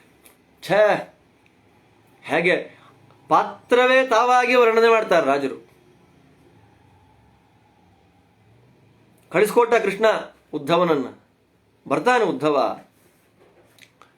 ಕೃಷ್ಣ ಇನ್ನು ಮೇಲೆ ಗೋಕುಲಕ್ಕೆ ಬರೋದೇ ಇಲ್ವೇನೋ, ಎಲ್ಲರಿಗೂ ಭಯ. ಉಪನಯನ ಆಯಿತು, ನಾವೇನು ಸಂಬಂಧಿಕರು ತುಂಬ ಜನ ಇದ್ದಾರಲ್ಲಿ, ಬಂದು ಏನು ಮಾಡಬೇಕಾಗಿದೆ ಅಂತ ಹೇಳಿ ಕೃಷ್ಣ ಬರೋದೇ ಇಲ್ವೇನೋ ಅಂತ ಭಯ. ಆದರೆ ಕೃಷ್ಣ ಏನು ಮಾಡ್ದ? ಟೆನ್ಷನ್ ಮಾಡಬೇಡ್ರಪ್ಪ, ನೀವು ನಿಮ್ಮನ್ನ ನಿರಂತರವಾಗಿ ನನ್ನ ಮನಸ್ಸಿನ ಒಳಗೆ ಇಟ್ಟುಕೊಂಡಿದ್ದೇನೆ, ನಿಮ್ಮ ಮೇಲೆ ದಯೆ ನನಗಿದ್ದೇ ಇದೆ, ನಿಮ್ಮ ಮೇಲೆ ಕೃಪೆ ನನಗಿದ್ದೇ ಇದೆ ಅನ್ನೋದನ್ನು ತೋರಿಸ್ತಾ ಭಗವಂತ ಉದ್ಧವನನ್ನ ಕಳಿಸ್ಕೊಟ್ಟ. ಉದ್ಧವ ನೀನು ಹೋಗಬೇಕು. ಸಂದೇಶವಾಹಕನಾಗಿ ಬಂದ ಉದ್ಧವ, ಪೋಸ್ಟ್ ಮ್ಯಾನ್ ಅಂತ ನಾವೇನಂತೇವೆ ಆ ಕ್ರಮದಲ್ಲಿ ಬಂದಿದ್ದಾನೆ. ಅವರಿಗೆ ದುಃಖ, ಅಯ್ಯೋ ಕೃಷ್ಣನೇ ವಿರಹ ಆಯ್ತಲ್ಲ ನನಗೆ ಅಂತ. ನೋಡ್ರಿ, ಎಲ್ಲರಿಗೂ ಕೃಷ್ಣ ಬೇಕು, ನಮಗೆ ಕೃಷ್ಣ ಬೇಡ. ಕೃಷ್ಣ ಎಲ್ರಿಗೂ ಬೇಕು, ನಮಗೆ ಬೇಡ ರೀ ಕೃಷ್ಣ ಬೇಕು. ಒಂದು ಸಮಸ್ಯೆ ಇದೆ ನೋಡಿ, ಕೃಷ್ಣ ಬೇಕು ನಮಗೆ, ಆದರೆ ಕೃಷ್ಣ ಹೇಳಿದ್ದು ಬೇಡ. ಕೃಷ್ಣ ಬೇಕೇ ಬೇಕು. ಕೃಷ್ಣ ಹೇಳಿದ್ದು ಬೇಡ. ಗೀತಾದಿ ಸಕಲ ಸಚ್ಚಾಸ್ತ್ರಗಳು ಬೇಡಪ್ಪ, ಅದು ಕೃಷ್ಣ ಬೇಕು. ಹಾಗಿಲ್ಲ ಉದ್ಧವರು, ಕೃಷ್ಣನೂ ಬೇಕು, ಕೃಷ್ಣ ಹೇಳಿದ್ದೂ ಬೇಕು. ಹಾಗಿದ್ದವರು ಮಾತ್ರ ಸಾಧಕರಾಗಿ ಮೇಲ್ಮಟ್ಟಕ್ಕೆ ಹೋಗಿಬಿಡ್ತಾರೆ. ಅವನಿಗೆ ವಿರಹ, ಕೃಷ್ಣನನ್ನ ಬಿಟ್ಟು ಹೋಗಬೇಕಲ್ಲ ಅಂತ. ಸಚ ಪ್ರಿಯಾಯೋಗ ಸಮುತ್ಥ ಸಾಧ್ವಸಂ ತದೀಯ ಸಂದೇಶ ವರೈಹಿ ವಿದೂರಯನ್ ಪ್ರಪನ್ನ ವಾತ್ಸಲ್ಯ ಮದೋ ಮಧುದ್ವಿಷಃ ಸ್ಮರನ್ ಶ್ರಮಂ ವರ್ತಮನಿ ವಿಸ್ಮರನ್ ಯಯೌ. ಕೃಷ್ಣನ ವಿರಹ ಇವನನ್ನ ಬಾಧೆಗೊಳಿಸ್ತಾ ಇದೆ. ಅಯ್ಯೋ, ಕೃಷ್ಣ ನನ್ನಿಂದ ದೂರ ಇದ್ದಾನಲ್ಲ, ಕೃಷ್ಣನನ್ನ ಬಿಟ್ಟು ಕೆಲವು ದಿನಗಳ ಕಾಲ ಇರಬೇಕಲ್ಲ ಎನ್ನುವಂತಹ ದುಃಖ, ವಿರಹ ಅಗ್ನಿ ಇವನನ್ನು ಬಾಧಿಸ್ತಾ ಇದೆ. ಆದರೆ ಟೆನ್ಷನ್ ಮಾಡ್ಕೊಳ್ಳೆ, ಕೃಷ್ಣನ ಮಾತು ನನ್ನ ಜೊತೆಲಿದೆ. ಇದು ಅಪಾರ ನೋಡ್ರಿ, ಎಂಥ ವರ್ಣನೆ ನೋಡ್ರಿ. ನಾನು ಒಬ್ಬನೇ ಹೋಗ್ತಾ ಇದ್ದೇನ, ಕೃಷ್ಣನ ಬಿಟ್ಟು ನಾನು ಒಬ್ಬನೇ ಹೋಗಿ, ಕೃಷ್ಣನನ್ನ ಮರೆತು ನಾನು ದೂರ ಹೋಗಿ, ಕೃಷ್ಣನ ವಿಸ್ಮೃತಿಯಿಂದ ದೂರ ಹೋದರೆ ವಿರಹ ಇರಬೇಕು. ಆದರೆ ನನ್ನ ಜೊತೆಯಲ್ಲಿ ದಾರಿ ಖರ್ಚಿಗೆ ಇರುವಂಥದ್ದು ಏನು ಅಂತ ಕೇಳಿದರೆ ಕೃಷ್ಣ ಸಂದೇಶ. ಕೃಷ್ಣ ಯಾವುದನ್ನ ಗೋಪಿಯರಿಗೆ ಹೇಳು ಅಂತ ಹೇಳಿದ್ದಾನೆ, ಕೃಷ್ಣನ ಮಾತನ್ನ ನಾನು ಬುತ್ತಿ ಕಟ್ಟಿಕೊಂಡು ಬರ್ತಾ ಇದ್ದೇನೆ. ಕೃಷ್ಣ ಸಂದೇಶವಾಹಕನಿದ್ದೇನೆ ನಾನು. ಆದ್ದರಿಂದ ಕೃಷ್ಣ ಏನ್ ಹೇಳಿದ್ದಾನೆ ಅಂತಂದ್ರೆ, ಭಕ್ತರು ತನ್ನಿಂದ ದೂರ ಇದ್ರೂ ಕೂಡ ಭಕ್ತರ ಮೇಲಿನ ವಾತ್ಸಲ್ಯ, ಭಕ್ತರ ಮೇಲಿನ ಕರುಣೆ ಕೃಷ್ಣ ಸಂದೇಶದ ಸಾರ. ಕೃಷ್ಣ ಏನ್ ಹೇಳ್ತಾ ಇದ್ದಾನೆ ಅಂತಂದ್ರೆ, ಭಕ್ತರ ಗೋಪಿಯರೇ ನೀವು ಬೇಜಾರು ಮಾಡ್ಕೊಳ್ಬೇಡ್ರಿ, ನಂದಗೋಪ ಯಶೋಧೆಯರೇ ನೀವು ಬೇಜಾರು ಮಾಡಬೇಡ್ರಿ, ನಾನು ನಿಮ್ಮನ್ನ ಚೆನ್ನಾಗಿ ನೋಡಿಕೊಳ್ತೇನೆ, ನನ್ನ ಅನುಗ್ರಹ ನಿಮ್ಮ ಮೇಲಿದೆ. ಈ ಪ್ರಕಾರವಾಗಿರ್ತಕ್ಕ ಮಾತುಗಳನ್ನ ಕೃಷ್ಣ ಆಡಿ ಕಳಿಸಿದ್ದಾನೆ. ನಾನು ಹೇಳಿದ್ದೇನೆ ಹೋಗು ಅಂತ ಹೇಳಿದ್ದಾನೆ. ಆದ್ದರಿಂದ ಅದರ ತಾತ್ಪರ್ಯ ಏನು? ಭಕ್ತರನ್ನ ಭಗವಂತ ಬಿಡೋದಿಲ್ಲ, ಭಕ್ತರು ನಾಶವಾಗಲಿಕ್ಕೆ ಬಿಡೋದಿಲ್ಲ. ನಮೇ ಭಕ್ತ ಪ್ರಣಶ್ಯತಿ, ದೇವರದ್ದೇ ಮಾತು. ಭಕ್ತರು ಸಾಧನೆಯಿಂದ ಚ್ಯುತರಾಗಲಿಕ್ಕೆ ನಾನು ಬಿಡುವಂಥವನಲ್ಲ. ಪ್ರಪನ್ನ ವಾತ್ಸಲ್ಯಂ ಅದೋ ಮಧುದ್ವಿಷಃ, ಭಗವಂತನ ಅಪಾರವಾದಂತಹ ಶರಣಾಗತ ವಾತ್ಸಲ್ಯವನ್ನ ಸವಿತಾ. ಎಂಥ ಶರಣಾಗತ ವತ್ಸಲ ನಮ್ಮ ಸ್ವಾಮಿ ಕೃಷ್ಣ! ಇನ್ನೇನು ಕರುಣೆ, ಏನು ಕರುಣಾನಿಧಿಯೋ ಅಂತ ಹೇಳ್ತಾ ನೋಡಿ ದಾಸರು ಒಂದು ಕಡೆಯಲ್ಲಿ. ಆ ಪ್ರಕಾರವಾಗಿ ಭಗವಂತನ ಕರುಣೆಗೆ ಎಣೆಗಾಣೆನೋ ಎಷ್ಟು ಹೇಳಬೇಕು.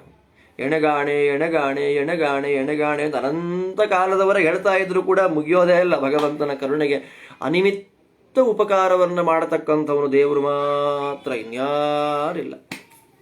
ಭಕ್ತರ ಭಕ್ತಿಗೆ ಅನುಗುಣವಾದ ಅನುಗ್ರಹವನ್ನು ಮಾಡತಕ್ಕಂಥವ್ರು ನಮ್ಮ ಸ್ವಾಮಿ ಕೃಷ್ಣ. ಅಂತಹ ಭಕ್ತ ವಾತ್ಸಲ್ಯವನ್ನ, ಪ್ರಪನ್ನ ವತ್ಸಲತೆಯನ್ನ ಅನುಸಂಧಾನ ಮಾಡ್ತಾ ಮಾಡ್ತಾ ಮಾಡ್ತಾ ಮಾಡ್ತಾ ಮಾಡ್ತಾ ಗೋಕುಲನಿಗೆ ದಾರಿ ಹೋದದ್ದೇ ಗೊತ್ತಾಗಲಿಲ್ಲ. ಉದ್ಧವನಿಗೆ ಗೋಕುಲ ಬಂದಿದ್ದೇ ಗೊತ್ತಾಗಲಿಲ್ಲ. ಆದ್ದರಿಂದ ಎಷ್ಟು ಚೆನ್ನಾಗಿ ಹೇಳ್ತಾರೆ ರಾಜರಿಲ್ಲಿ. ಮಥುರೆಯಿಂದ ಎಲ್ಲಿಗೆ ಬಂದ? ಗೋಕುಲಕ್ಕೆ ಬಂದ ಉದ್ಧವ. ದಾರಿ ದೂರ ಇದೆ, ಆಯಾಸ ಪರಿಹಾರ ಆಗಬೇಕು ಅಲ್ವಾ? ದಾರಿ ಆಯಾಸ ಆಗುತ್ತಲ್ವ ನಮಗೆ. ಆಯಾಸ ಪರಿಹಾರ ಆಗಬೇಕು, ನಾವು ನೀವೇನು ಮಾಡಬೇಕು? ಉದ್ಧವ ಏನು ಮಾಡಿದ ಅದು ಮಾಡಿ ನಡೆಸಿರೇ ಹೋಗುತ್ತೆ ನಮಗೆ. ಉದ್ಧವ ಏನು ಮಾಡಿದ? ದಾರಿ ಮಧ್ಯೆ ಬರುವಾಗ ಭಗವಂತನ ಗುಣಾನುಸಂಧಾನವನ್ನು ಮಾಡ್ತಾ ಬಂದ. ಗುಣಾನುಸಂಧಾನವನ್ನು ಮಾಡ್ತಾ ಮಾಡ್ತಾ ಮಾಡ್ತಾ ಬಂದಾಗ ಡೆಸ್ಟಿನೇಷನ್ ರೀಚ್ ಆಗಿದ್ದೇ ಗೊತ್ತಾಗಲಿಲ್ಲ ಅವನಿಗೆ. ಏನು ಪಾಠ ಇದೆ ನಮ್ಗೆ ಇದರಲ್ಲಿ ವಾದಿರಾಜರು ಮಾಡ್ತಾ ಇರುವಂಥದ್ದು. ಉದ್ಧವ ಮಥುರೆಯಿಂದ ಹೊರಟ. ಎಲ್ಲಿಗೆ ಬರಬೇಕಾಯ್ತು ಅವನು? ಮಥುರೆಯಿಂದ ಡೈರೆಕ್ಟಾಗಿ ಬರುವಂತಹ ದಾರಿ ಗೋಕುಲ, ತುಂಬ ದೂರ ಇದೆ. ಇರಲಿ, ಕೃಷ್ಣ ಇಲ್ಲ ಎನ್ನುವಂತಹ ಬಾಧೆಯಿಂದ ಹತ್ತಿರದ ದಾರಿಯೂ ದೂರವಾಗುತ್ತೆ. ಅಷ್ಟು ಪ್ರೊಲಾಂಗ್ ಡಿಸ್ಟೆನ್ಸಲ್ಲಿ ನಡ್ಕೊಂಡು ಬರಬೇಕಾದ್ರೆ ಏನು ಚಿಂತನೆ ಮಾಡಿದ ಅವನು? ಕೃಷ್ಣನಾಮ ಸ್ಮರಣೆಯನ್ನು ಮಾಡ್ತಾ ಬಂದ. ಹೌದಲ್ವಾ? ನಾವು ಅಷ್ಟೇ. ಬಾಣ ಬಿಟ್ಟಿದ್ದಾರೆ ಭಗವಂತ. ಮುಷ್ಟಿ ಸೃಷ್ಟಿಗೆ ಬಂದು ಬಿದ್ದಿದ್ದೇವೆ ನಾವು. ಮುಷ್ಟಿ ಸೃಷ್ಟಿಗೆ ಬಂದು ಬಿದ್ದಾಗ ನಮ್ಮ ದಾರಿ ತುಂಬ ದೊಡ್ಡದು. 34,104,000 ಕೋಟಿ ವರ್ಷ ಚತುರ್ಮುಖ ಬ್ರಹ್ಮದೇವರ ಆಯಸ್ಸು. ಒಂದು ಬ್ರಹ್ಮಕಲ್ಪದ ತುಂಬ ದೊಡ್ಡ ಸಾಧನೆ ನಮ್ಮ ಬೆನ್ನಿಗಿದೆ. ಮಾಡ್ತಾ ಬರಬೇಕು, ಅಷ್ಟು ಸಾಧನೆ ಮಾಡ್ತಾ ಬರಬೇಕು ನಾವು. ನಮ್ಮ ಬೆನ್ನ ಹಿಂದೆ ಕಟ್ಕೊಂಡಿದ್ದು ಮುಂದೆ ಕಟ್ಕೊಳ್ಬೇಕಾದ್ದು ಅಪಾರವಾಗಿದೆ. ಆಯಾಸ ಆಗುತ್ತಲ್ಲ. ಹಿಂದೆ ಬಂದು ಸಂಸಾರ ಸಾರ ಸಿಂಧೋರ್ಜನಿ ಮರಣ ಜರ ದ್ಯುರ್ಮಿಭಿರ್ಬಾಧಿತಾನಾಂ ದಾರಾಗಾರಾದಿ ಭಾರ ಕಿಮಿಹ ಸುಖಕರಾ ಪ್ರೇಮ ಪಾಶೈರ್ನಿಬದ್ಧ ಕೃಷ್ಣ ತ್ವತ್ಪಾದಪೋತಂ ಪ್ರದಿಶ. ಅಕ್ರೂರ ಕೇಳಿದ ಮಾತು ನೀವೆಲ್ಲ ಪುರ ಪ್ರವಚನ ಕೇಳಿದ್ದೀರಿ. ಆ ಭಾಗವನ್ನ, ಆ ಸರ್ಗವನ್ನ. ಅಸಾರವಾದಂತಹ ಸಂಸಾರ ಸಾಗರದಲ್ಲಿ ಎಲ್ಲವನ್ನ ಕುತ್ತಿಗೆ ಕಟ್ಟಿಕೊಂಡು ಮುಳುಗಿ ಸಂಚಾರ ಮಾಡುವಂತಹ ಸ್ಥಿತಿಯಲ್ಲಿ ನಾವಿದ್ದೇವೆ ಇವತ್ತು. ಎಲ್ಲ ಬಿಟ್ಟು ಹೋಗಿಬಿಡ್ತೇನೆ, ಇಲ್ಲ, ಎಲ್ಲ ಕಟ್ಟಿಕೊಂಡು ಹೋಗಬೇಕು, ಎಲ್ಲರನ್ನ ಕಟ್ಟಿಕೊಂಡು ಹೋಗಬೇಕು. ನಾನೂ ಮುಳುಗಬಾರ್ದು, ನಂಬುದವರು ಮುಳುಗಬಾರ್ದು. ಆ ಹೋಗೋ ದಾರಿನಲ್ಲಿ ಒಂದು ಬೋಟ್, ಒಂದು ಶಿಪ್ ಸಿಕ್ಕಿಬಿಟ್ರೆ ಸಮುದ್ರ ದಾಟಿದ್ದೇ ಗೊತ್ತಾಗೋದಿಲ್ಲ. ಕಣ್ಬಿಟ್ಟು ನೋಡ್ತೇವೆ, ಸಂಸಾರ ಸಾಗರ ದಾಟಿ ಬಿಟ್ಟಿದೆ. ಆ ದೊಡ್ಡ ಅಧ್ಯಾತ್ಮ ಅನುಸಂಧಾನ ಇಲ್ಲಿದೆ ನಮಗೆ. ಸಂಸಾರದ ದಾರಿಯಲ್ಲಿ ನಾನಾ ಜನ್ಮಗಳಲ್ಲಿ ನಡೆದು ಹೋಗ್ತಾ ಹೋಗ್ತಾ ಹೋಗ್ತಾ ಹೋಗ್ತಾ ಬಹಳ ಆಯಾಸಗೊಂಡಿರತಕ್ಕಂತಹ ಜೀವನಿಗೆ ಆಯಾಸ ಪರಿಹಾರವಾಗಿ ಆಯಾಸರಹಿತವಾದ ಮಾರ್ಗ ಗಮನವನ್ನು ಮಾಡಿಸುವಂಥದ್ದು ಭಗವಂತನ ಸ್ಮರಣೆ, ಭಗವಂತನ ನಾಮಕೀರ್ತನೆ. ಹೀಗೆಲ್ಲ ಚಿಂತನೆ ಮಾಡ್ತಾ ಹೋದರೆ ರುಕ್ಮಿಣೀಶ ವಿಜಯ 1 ವರ್ಷಕ್ಕೆ 10 ಶ್ಲೋಕ ಮುಗಿಯಲ್ಲ. ಅಷ್ಟು ಅಧ್ಯಾತ್ಮಾರ್ಥ ರಸಗರ್ಭಿತವಾಗಿದೆ. ಒಂದೊಂದು ಶ್ಲೋಕ, ಒಂದೊಂದು ಶಬ್ದ, ಒಂದೊಂದು ವಾಕ್ಯ, ಒಂದೊಂದು ಅಕ್ಷರಗಳು ಎಲ್ಲ ಕಡೆಯಲ್ಲಿ ಆಚಾರ್ಯರ ಸಿದ್ಧಾಂತವನ್ನ ಹಿಂಡಿ ಅದರ ರಸವನ್ನ ತುಂಬಿಸಿಟ್ಟಿದ್ದಾರೆ ವಾದಿರಾಜರು. ತುಂಬಿಸಿಬಿಟ್ಟಿದ್ದಾರೆ. ಮಧ್ವೋಕ್ತಿ ಶುದ್ಧಾತ್ಮನ ಅಂತಾರೆ ತಮ್ಮನ್ನವರು. ಅಮಲವಾದಿರಾಜ ಇತಿನ ಮಧ್ವೋಕ್ತಿ ಶುದ್ಧಾತ್ಮನ. ಎಂತೆಂಥ ಮಾತು ಅವ್ರ ಬಗ್ಗೆ ಅವರು ಆಡ್ಕೊಳ್ಳೋದು. ಅಷ್ಟು ನಿಷ್ಠೆ ಆಚಾರ್ಯರ ಮೇಲೆ, ಸಿದ್ಧಾಂತದ ಮೇಲೆ ಅಷ್ಟು ಭಕ್ತಿ ಶ್ರದ್ಧೆಗಳು. ಬಂದ ವಿದುರ. ಬರೋ ಸಮಯಕ್ಕೆ ಸಾಯಂಕಾಲ ಆಗಿಬಿಟ್ಟಿದೆ. ನಿಶಾಮುಖೆ ಗೋ ನಿಕುರಂಬ ಮೀಶಿತುರ ವ್ರಜಂ ವಿಶನ್ ಸೋಥ ದದರ್ಶ ಮಂಡಿತಂ ಪರಿಸ್ಫುರದ್ವೇಣು ವಿನೋದ ವೇದಿತ ಸ್ವಭರ್ತೃಲೀಲಾ ರಸಗೋಪಬಾಲಕೈ. ಉದ್ಧವ ಗೋಕುಲವನ್ನು ಪ್ರವೇಶ ಮಾಡುವ ಕಾಲಕ್ಕೆ ಸೂರ್ಯಾಸ್ತಮಾನ ಸಮಯ, ಸೂರ್ಯ ಮುಳುಗುವ ಸಮಯ. ಸಾಮದ ಭಕ್ತಿಗಳಲ್ಲಿ ಉಪಾಸನೆ ಮಾಡುವಾಗ ಸೂರ್ಯಾಸ್ತಮಾನ ಸಮಯದಲ್ಲಿ ನಿಧನ ನಾಮಕನಾದ ಭಗವಂತನನ್ನು ಚಿಂತನೆ ಮಾಡ್ರಿ ಅಂತ ಉಪನಿಷತ್ತು ಹೇಳುತ್ತೆ. ಸಂಕರ್ಷಣ, ನಿಧನಕ್ಕೆ ದೇವತೆಯಾಗಿರ್ತಕ್ಕ ಭಗವದ್ ರೂಪ ಸಂಕರ್ಷಣ ರೂಪ. ಸಂಕರ್ಷಣ ರೂಪದ ಭಗವತ್ ಚಿಂತನೆಯನ್ನು ಮಾಡಬೇಕು ನೀವು ಅಂತ ಶಾಸ್ತ್ರ ಆದೇಶ ಮಾಡುತ್ತೆ. ಎಲ್ಲ ಗುಣಗಳು ಯಾರ ನಿಧಿಯಂತೆ ಹತ್ರ, ಯಾರ ಸ್ವರೂಪದಲ್ಲಿ ಎಲ್ಲ ಗುಣಗಳು ಒಟ್ಟು ಸೇರಿದೆಯೋ,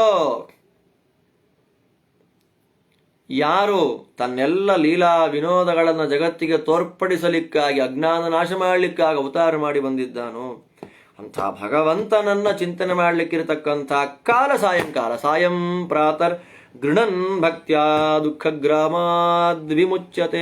ಸಾಯಂ ಪ್ರಾತಃ, ಬೆಳಗ್ಗು ಸಾಯಂಕಾಲ, ಸಾಯಂಕಾಲ ಬೆಳಗ್ಗೆ ಭಗವಂತನ ಚಿಂತನೆಯನ್ನು ಮಾಡ್ತಾ ಮಾಡ್ತಾ ಮಾಡ್ತಾ ಮಾಡ್ತಾ ಇದ್ರೆ ದುಃಖ ಎಲ್ಲ ನಾಶ ಆಗಿಬಿಡುತ್ತೆ. ದುಃಖ ಗ್ರಾಮದಿಂದ ನಮಗೆ ಮೋಚನ ಆಗಿಬಿಡುತ್ತೆ.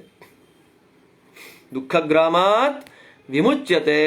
ಪ್ರಾತಃ ಸಾಯಂ ಅಂತ ಹೇಳಿಲ್ಲ, ಸಾಯಂ ಪ್ರಾತರ್ ಗುಣನ್ ಭಕ್ತಿ. ಯಾಕೆ? ಸಾಯಂಕಾಲದಲ್ಲಿ ಮನೋಭಿಮಾನಿಗಳಾಗಿರ್ತಕ್ಕ ರುದ್ರ ದೇವರು ಸಂಚಾರ ಮಾಡತಕ್ಕ ಸಮಯ ಅಲ್ವಾ ಅದು. ಮನಸ್ಸು ವ್ಯಗ್ರವಾಗಿರುತ್ತೆ. ಆ ಸಮಯದಲ್ಲಿ ಮನಸ್ಸನ್ನು ಕಂಟ್ರೋಲಿಗೆ ತಂದುಕೊಂಡು ಭಗವಂತನ ಧ್ಯಾನ ಮಾಡಬೇಕು. ಆದ್ದರಿಂದ ಸಾಯಂಕಾಲ ಬರ್ತಾನೆ. ಸಾಯಂಕಾಲ ಬಂದಾಗ ಸೂರ್ಯಾಸ್ತಮಾನ ಆಗ್ತಾ ಇದೆ. ಎಲ್ಲ ಗೋಗಳು ಒಂದು ಕಡೆ ಸೇರಿವೆ. ಗೋ ನಿಕುರುಂಬ ಮೀಶಿತು ವ್ರಜಂ. ಎಲ್ಲ ಹಸುಗಳು, ಎಲ್ಲ ಗೋವು ಕರುಗಳೆಲ್ಲ ಒಂದು ಕಡೆ ಒಟ್ಟಾಗಿ ಸೇರಿವೆ. ಆ ಗೋಪಾಲ ಬಾಲಕರೆಲ್ಲ ಒಂದೇ ಕಡೆ ನಿಂತಿದ್ದಾರೆ. ಆ ಗೋಪಾಲ ಬಾಲಕರು ಗೋಪರು ಎಲ್ಲ ಒಂದು ಕಡೆ ಗುಂಪಾಗಿ ನಿಂತಿದ್ದಾರೆ. ಅವರ ಕೈಯಲ್ಲಿ ಏನಿದೆ? ಪರಿಸ್ಫುರದ್ ವೇಣು ವಿನೋದ. ಅವರ ಕೈಯಲ್ಲಿ ವೇಣು ಇದೆ, ಬಿದಿರಿನಿಂದ ಮಾಡಿದ ವೇಣು, ಕೊಳಲು ಇಟ್ಕೊಂಡಿದ್ದಾರೆ. ಅದೆಲ್ಲ ನೋಡಿದ. ಗೋವುಗಳನ್ನು ನೋಡಿದ, ಗೋಪಾಲಕರನ್ನು ನೋಡಿದ, ಗೋಪಾಲಕರ ಕೈಯಲ್ಲಿದ್ದಂತಹ ಪಿಳ್ಳಂಗೋವಿಯನ್ನು ನೋಡಿದ. ಆ ಪಿಳ್ಳಂಗೋವಿಯನ್ನು ಊದ್ತಾ ಇರೋದು ಕಾಣಿಸ್ತವರಿಗೆ.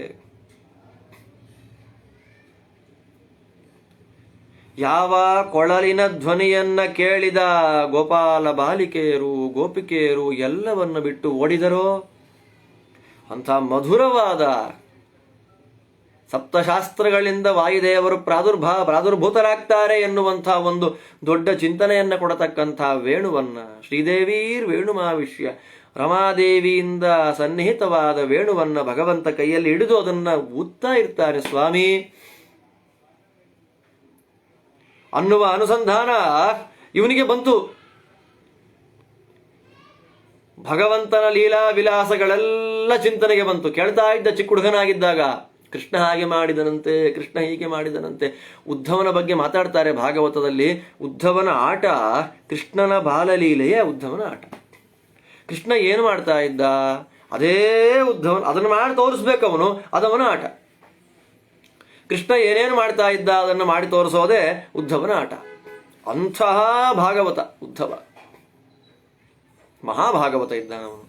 11ನೇ ಸ್ಕಂದ ಭಾಗವತ ಬಂದದ್ದೇ ಅವನಿಂದ ಅಲ್ವಾ, ಮರಿಲಿಕ್ಕುಂಟ ಅವನನ್ನ. ದ್ರೋಣ ರೂಪದಿಂದ ದೂರ ಇದ್ರು, ಉದ್ಧವ ರೂಪದಿಂದ ಭಗವಂತನ ಬಹಳ ಸಮೀಪವರ್ತಿಯಾಗಿ ನಿಂತವನು ಉದ್ಧವ ಬೃಹಸ್ಪತ್ಯಾಚಾರ್ಯರು. ಅದಕ್ಕೆ ಕಾರಣ ವಾಯುದೇವರ ಸನ್ನಿಧಾನ ವಿಶೇಷ.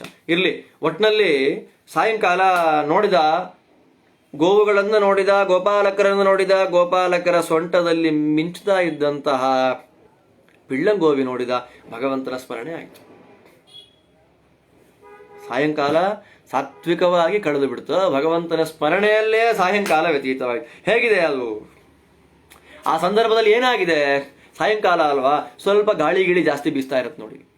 ಬೀಸುವಂತಹ ಕಾಲದಲ್ಲಿ ಪುಟ್ಟ ಕರುಗಳು ಬಾಲ ಎತ್ತು ಅಲ್ಲಾಡಿಸ್ತಾ ಇರುತ್ತೆ, ತಲೆ ಎಲ್ಲ ಎತ್ತು ಮೇಲೆ ನೋಡ್ತಿರುತ್ತೆ, ಕಿವಿ ಎಲ್ಲ ನಿಗಿರ್ಕೊಂಡ್ಬಿಟ್ಟಿರುತ್ತೆ. ಅದಕ್ಕೆ ಕೈ ಕಾಲುಗಳು ಅಲ್ಲಿ ಪುಟಕ್ ಅಂತ ಓಡಾಡ್ತಾ ಇರುತ್ತೆ, ಅಂಬಾ ಅಂಬಾ ಅಂತ ಕಿರಿಸ್ತಾ ಇರುತ್ತೆ. ಯಾಕೆ ಹಾಗಾಡತ್ತೆ?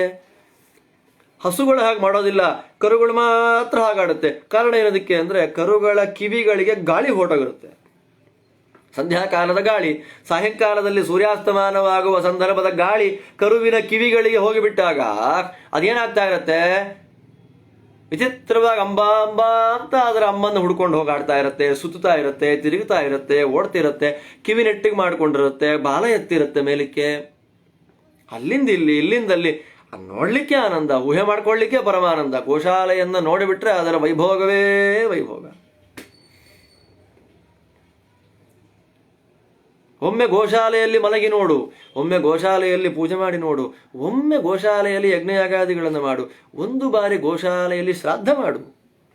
ಶಾಸ್ತ್ರಗಳ ಆದೇಶ. ಎಲ್ಲ ದೇವತೆಗಳ, ವಿಶೇಷವಾಗಿ ಲಕ್ಷ್ಮೀನಾರಾಯಣರ ಸನ್ನಿಧಾನ ಪಾತ್ರವಾದ ಒಂದು ಪ್ರಾಣಿ, ನಮ್ಮನ್ನ ಉದ್ಧಾರ ಮಾಡತಕ್ಕ, ನಮಗೆ ಸದ್ಗತಿಯನ್ನು ಕೊಡತಕ್ಕ ಉದ್ಗೀತ ನಾಮಕನಾದ ನಾರಾಯಣನ ವಿಶೇಷ ಸನ್ನಿಧಾನ ಪಾತ್ರವಾದ ಪಶು. ಗೌಶ್ಚ ಸದ್ಗತಿ ಹೇತುತ್ವಾದ್ ಗೋಸ್ಥಸ್ಸ ಪುರುಷೋತ್ತಮ ಅಂತ ಶ್ರೀಮದಾಚಾರ್ಯರ ಮಾತು. ಹೀಗೆ ಆ ಕರು ಸುತ್ತ ಓಡಾಡ್ತಿದೆ, ಹಾರ್ತಾ ಇದೆ, ಬಾಲ ಎತ್ತುತ್ತಾ ಇದೆ, ತಲೆ ಅಲ್ಲಾಡಿಸ್ತಾ ಇದೆ, ಅಂಬಾ ಅಂಬಾ ಅಂತ ಕರಿತಾ ಇದೆ. ಆ ದೊಡ್ಡ ಧ್ವನಿ ಅಲ್ಲ, ಚಿಕ್ಕ ಧ್ವನಿ ಅಲ್ವಾ. ಕರು ಮಾತಾಡೋದು ಕೇಳಿಸ್ಕೊಂಡ್ರೆ ಚೆನ್ನಾಗಿರುತ್ತೆ. ಎಳೇ ಕರು, ಎಳೇ ಗಂಟಲು, ಅಂಬಾ ಅಂಬಾ ಅಂತಿರುತ್ತಲ್ಲ, ಆನಂದ ಆಗ್ಬಿಡುತ್ತೆ ಕೇಳಕ್ಕೆ. ಹೇಗೆ ರಾಜರ ವರ್ಣನೆ ನೋಡಿ, ಉದ್ಧವನೇ ತಾವಾಗಿ ನಿಂತು ಮಾತಾಡಿಬಿಡ್ತಾರೆ. ಉದ್ಧವನ ಪಾತ್ರದಲ್ಲಿ ನಿಂತು ತಾವು ಮಾತಾಡ್ತಿದ್ದಾರೆ ವಾದಿರಾಜ ಸ್ವಾಮಿಗಳು. ಆಯಿತು, ಮುಂದೆ ಕರುಗಳನ್ನು ನೋಡಿದ. ಕರುನ ಅವನು ನೋಡ್ತಾನೆ, ಇದು ಹಸುಗಳು ತಮ್ಮ ಮಕ್ಕಳು ಶಬ್ದ ಮಾಡ್ತಾ ಇದ್ರೆ ಕರುಗಳ ಬಳಿಗೆ ಬರ್ತಾ ಇದೆ, ರಕ್ಷಣೆ ಮಾಡಲಿಕ್ಕಾಗಿ ಬರ್ತಾ ಇದೆ. ಹಾಗೆ ಇವನು ಬಂದಲ್ಲ, ಇವನು ನೋಡ್ತಾ ಇದ್ದ ಹಾಗೆ ಹಸು ಕರುಗಳು ಎರಡೂ ಕೂಡ ಇವನ ಹತ್ರ ತಲೆ ಎತ್ತು ನೋಡ್ತಾ ಇದೆ. ಇವನು ಯಾವನು ಬಂದಿದ್ದಾನಲ್ಲ, ಕೃಷ್ಣ ಇದ್ದಾಗಿದ್ದಾನಲ್ಲ ಇವನು ಅಂತ ನೋಡ್ತಾ ಇದೆ.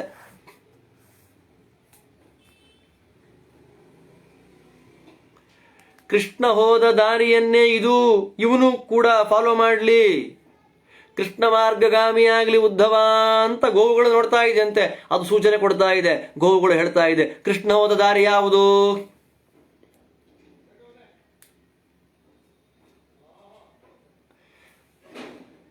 ನಮ್ಮ ಕರುಗಳು ನಮ್ಮಿಂದ ರಕ್ಷಿತವಾಗಿ ಸಂತೋಷವಾಗಿದೆ.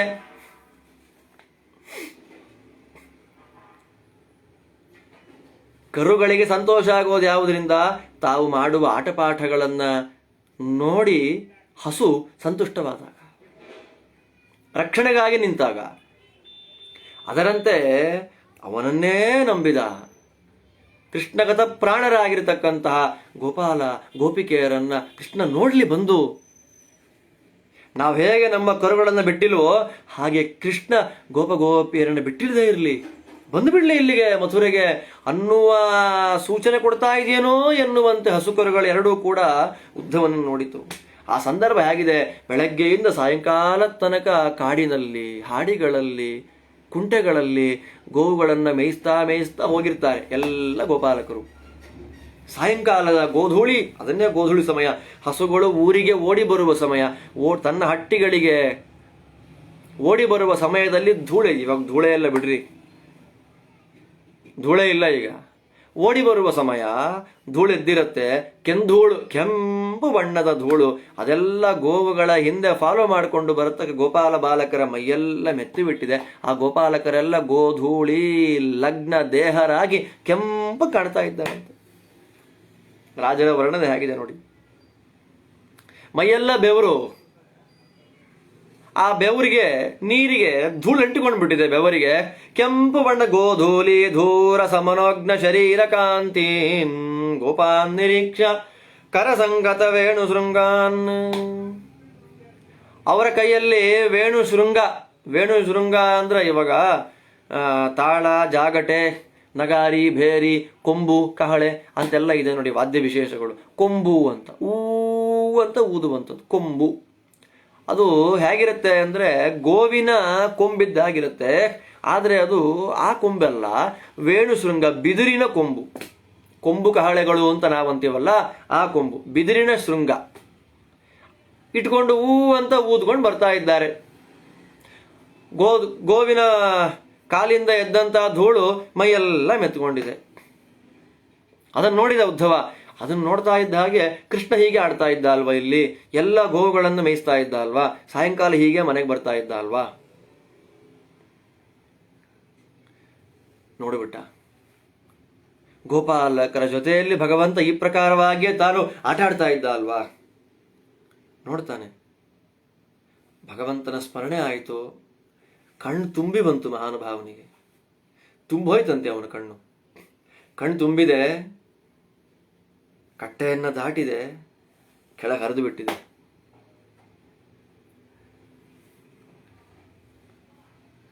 ಇದು ಉದ್ಧವ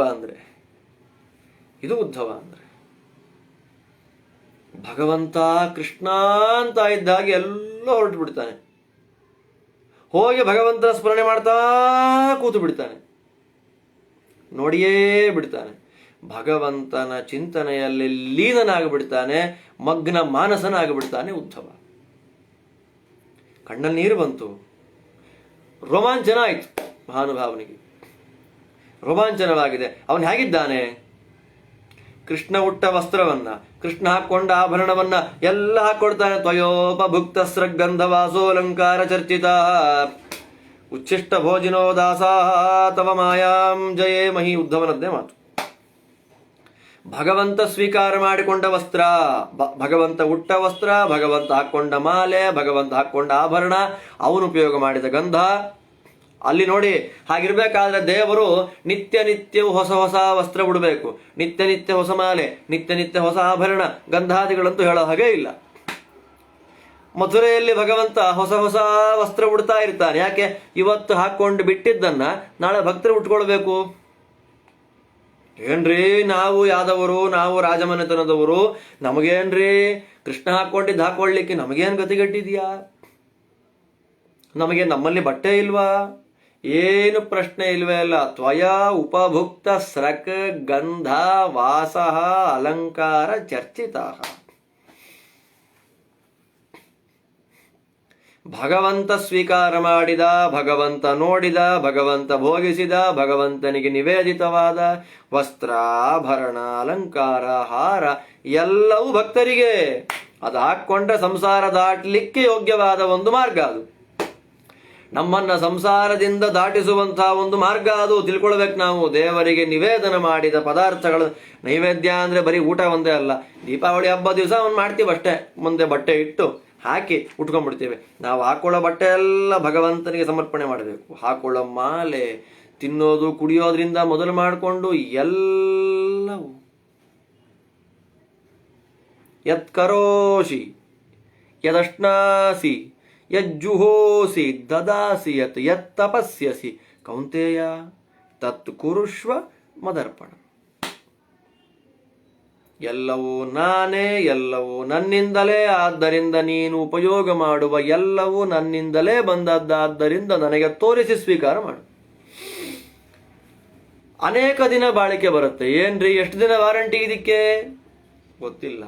ದೇವರಿಗೆ ತೋರಿಸಿ ಬಿಟ್ರೆ ಜಾಸ್ತಿ ಆಗತ್ತೆ, ಅದರ ವ್ಯಾಲಿಡಿಟಿ ಜಾಸ್ತಿ ಆಗತ್ತೆ. ಅದಕ್ಕೆ ನೈವೇದ್ಯ ಮಾಡ್ರಿ, ದೇವರಿಗೆ ತೋರಿಸ್ರಿ, ದೇವರಿಗೆ ಸಮರ್ಪಣೆ ಮಾಡ್ರಿ ಅಂತ ಶಾಸ್ತ್ರ ಮತ್ತೆ ಮತ್ತೆ ಮತ್ತೆ ಮತ್ತೆ ಹೇಳೋದು.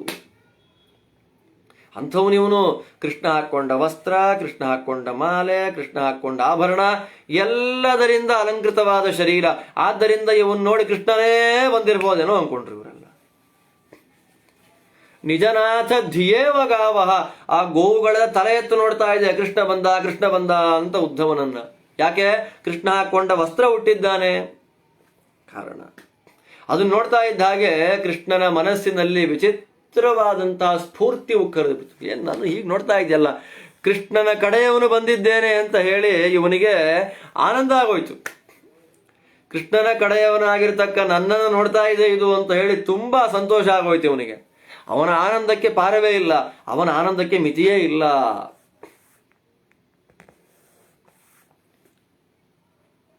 ಕೃಷ್ಣ ಅಲ್ಲೆಲ್ಲೋ ದೂರದಲ್ಲಿ ಮಥುರೆಯಲ್ಲಿ ವಾಸ ಮಾಡ್ತಾ ಇದ್ದಾನೆ. ಅವನ ಅನೇಕ ಭಕ್ತರು ಕೃಷ್ಣಗತ ಪ್ರಾಣರಾಗಿರ್ತಕ್ಕ ಗೋಪಾಲಕರೆಲ್ಲ ಇಲ್ಲಿ ಗೋಕುಲದಲ್ಲಿ ವಾಸ ಮಾಡ್ತಾ ಇದ್ದಾರೆ. ಇವರನ್ನು ಯಾವತ್ತೂ ಕೃಷ್ಣ ಕೈ ಬಿಡೋದಿಲ್ಲ. ಯಾಕೆಂತಂದ್ರೆ ಕೃಷ್ಣ ಅವರನ್ನು ಯಾಕೆ ಕೈ ಬಿಡಲ್ಲ ಅಂದ್ರೆ ಅವರ ಮನಸ್ಸಿನಿಂದ ಕೃಷ್ಣನ ಯಾವತ್ತೂ ಬಿಟ್ಟಿಲ್ಲ. ಮನಸ್ಸಿನಿಂದ ನಾವು ಭಗವಂತನನ್ನ ಬಿಟ್ರೆ ನಮ್ಮನಲ್ಲಿ ಭಗವಂತ ಬಿಡ್ತಾನೆ. ಎಷ್ಟು ದೂರ ಇದ್ರೂ ಕೂಡ ನಾವು ಮನಸ್ಸಿನಲ್ಲಿ ಭಗವಂತನನ್ನ ಮಚ್ಚಿತ್ತ ಮದ್ಗತ ಪ್ರಾಣ ಎಲ್ಲ ಎಷ್ಟು ಹೇಳ್ತಾನೆ ಕೃಷ್ಣ.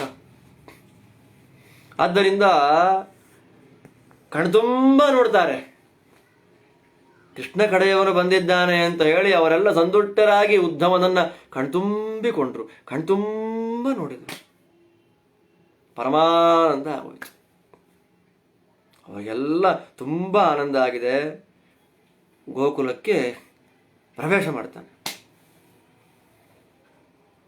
ಗೋಪಾಲಕರಿಗೆ ಗೋಪಿಕರಿಗೆ ಕಣ್ಣಿಗೆ ಹಬ್ಬವನ್ನ ಉಂಟು ಮಾಡ್ತಾ, ಉತ್ಸವವನ್ನ ಕೊಡ್ತಾ ವೃಂದಾವನ ಗೋಕುಲವನ್ನ ಪ್ರವೇಶ ಮಾಡ್ತಾನೆ ಉದ್ಧವ.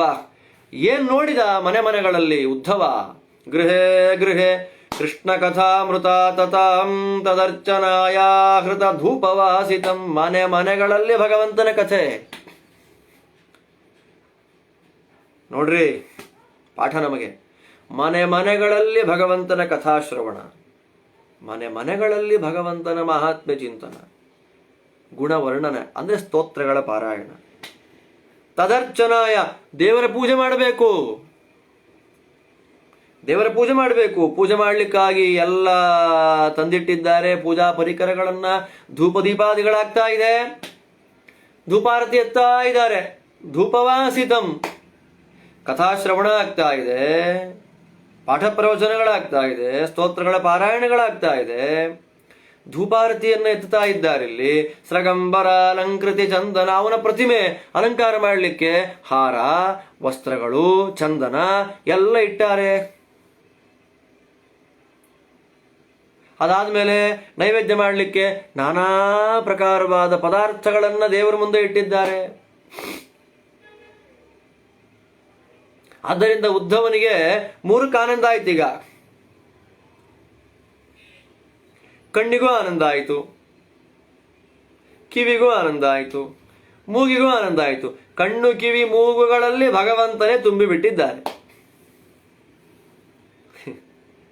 ಕಣ್ಣಿಗೆ ಭಗವಂತನ ಪೂಜೆಯನ್ನು ನೋಡುವ ಆನಂದ ಉದ್ಧವನಿಗೆ, ಕಿವಿಗೆ ದೇವರ ಕಥೆಯನ್ನು ಕೇಳಲಿ ಆನಂದ, ಮೂಗಿಗೆ ದೇವರಿಗೆ ನೈವೇದ್ಯ ಮಾಡಿದ ಪದಾರ್ಥಗಳ ಗಂಧವನ್ನು ಮೂಸಿ ಆನಂದ, ಕಣ್ಣು ಕಿವಿ ಮೂಗುಗಳಿಗೆ ಉದ್ಧವನಿಗೆ ಆನಂದ. ಉದ್ಧವನನ್ನು ನೋಡಿ ಗೋಪಾಲ ಬಾಲಕರಿಗೆ ಗೋಪಿಕೆಯರಿಗೆ ಆನಂದ. ಇದು ಪರಸ್ಪರ ಆನಂದ, ಪರಸ್ಪರಾನಂದ ಸ್ವರೂಪಿಗಳಾಗಿ ನಿಂತಿದ್ದಾರೆ ಇವರೆಲ್ಲರೂ. ಏನು ಆನಂದವೋ ನಾಕಾಣೆ, ಆನಂದ ಆಯಿತು. ಅಷ್ಟು ಮಾತ್ರ ಅಲ್ಲ ರೀ, ಹೇಗಿತ್ತಲ್ಲಿ ಪ್ರವೇಶ ಮಾಡಿದ ಒಳಗೆ ಕೋಗಿಲೆಗಳು, ಗಿಳಿಗಳು ಎಲ್ಲ ಇರತ್ತಲ್ಲ. ಅದೆಲ್ಲ ಇದ್ರೆ ಈ ಗಿಳಿಗಳು ಏನ್ ಮಾಡುತ್ತಾ, ಶುಕೈರ್ ಹರೇರ್ ನಾಮ.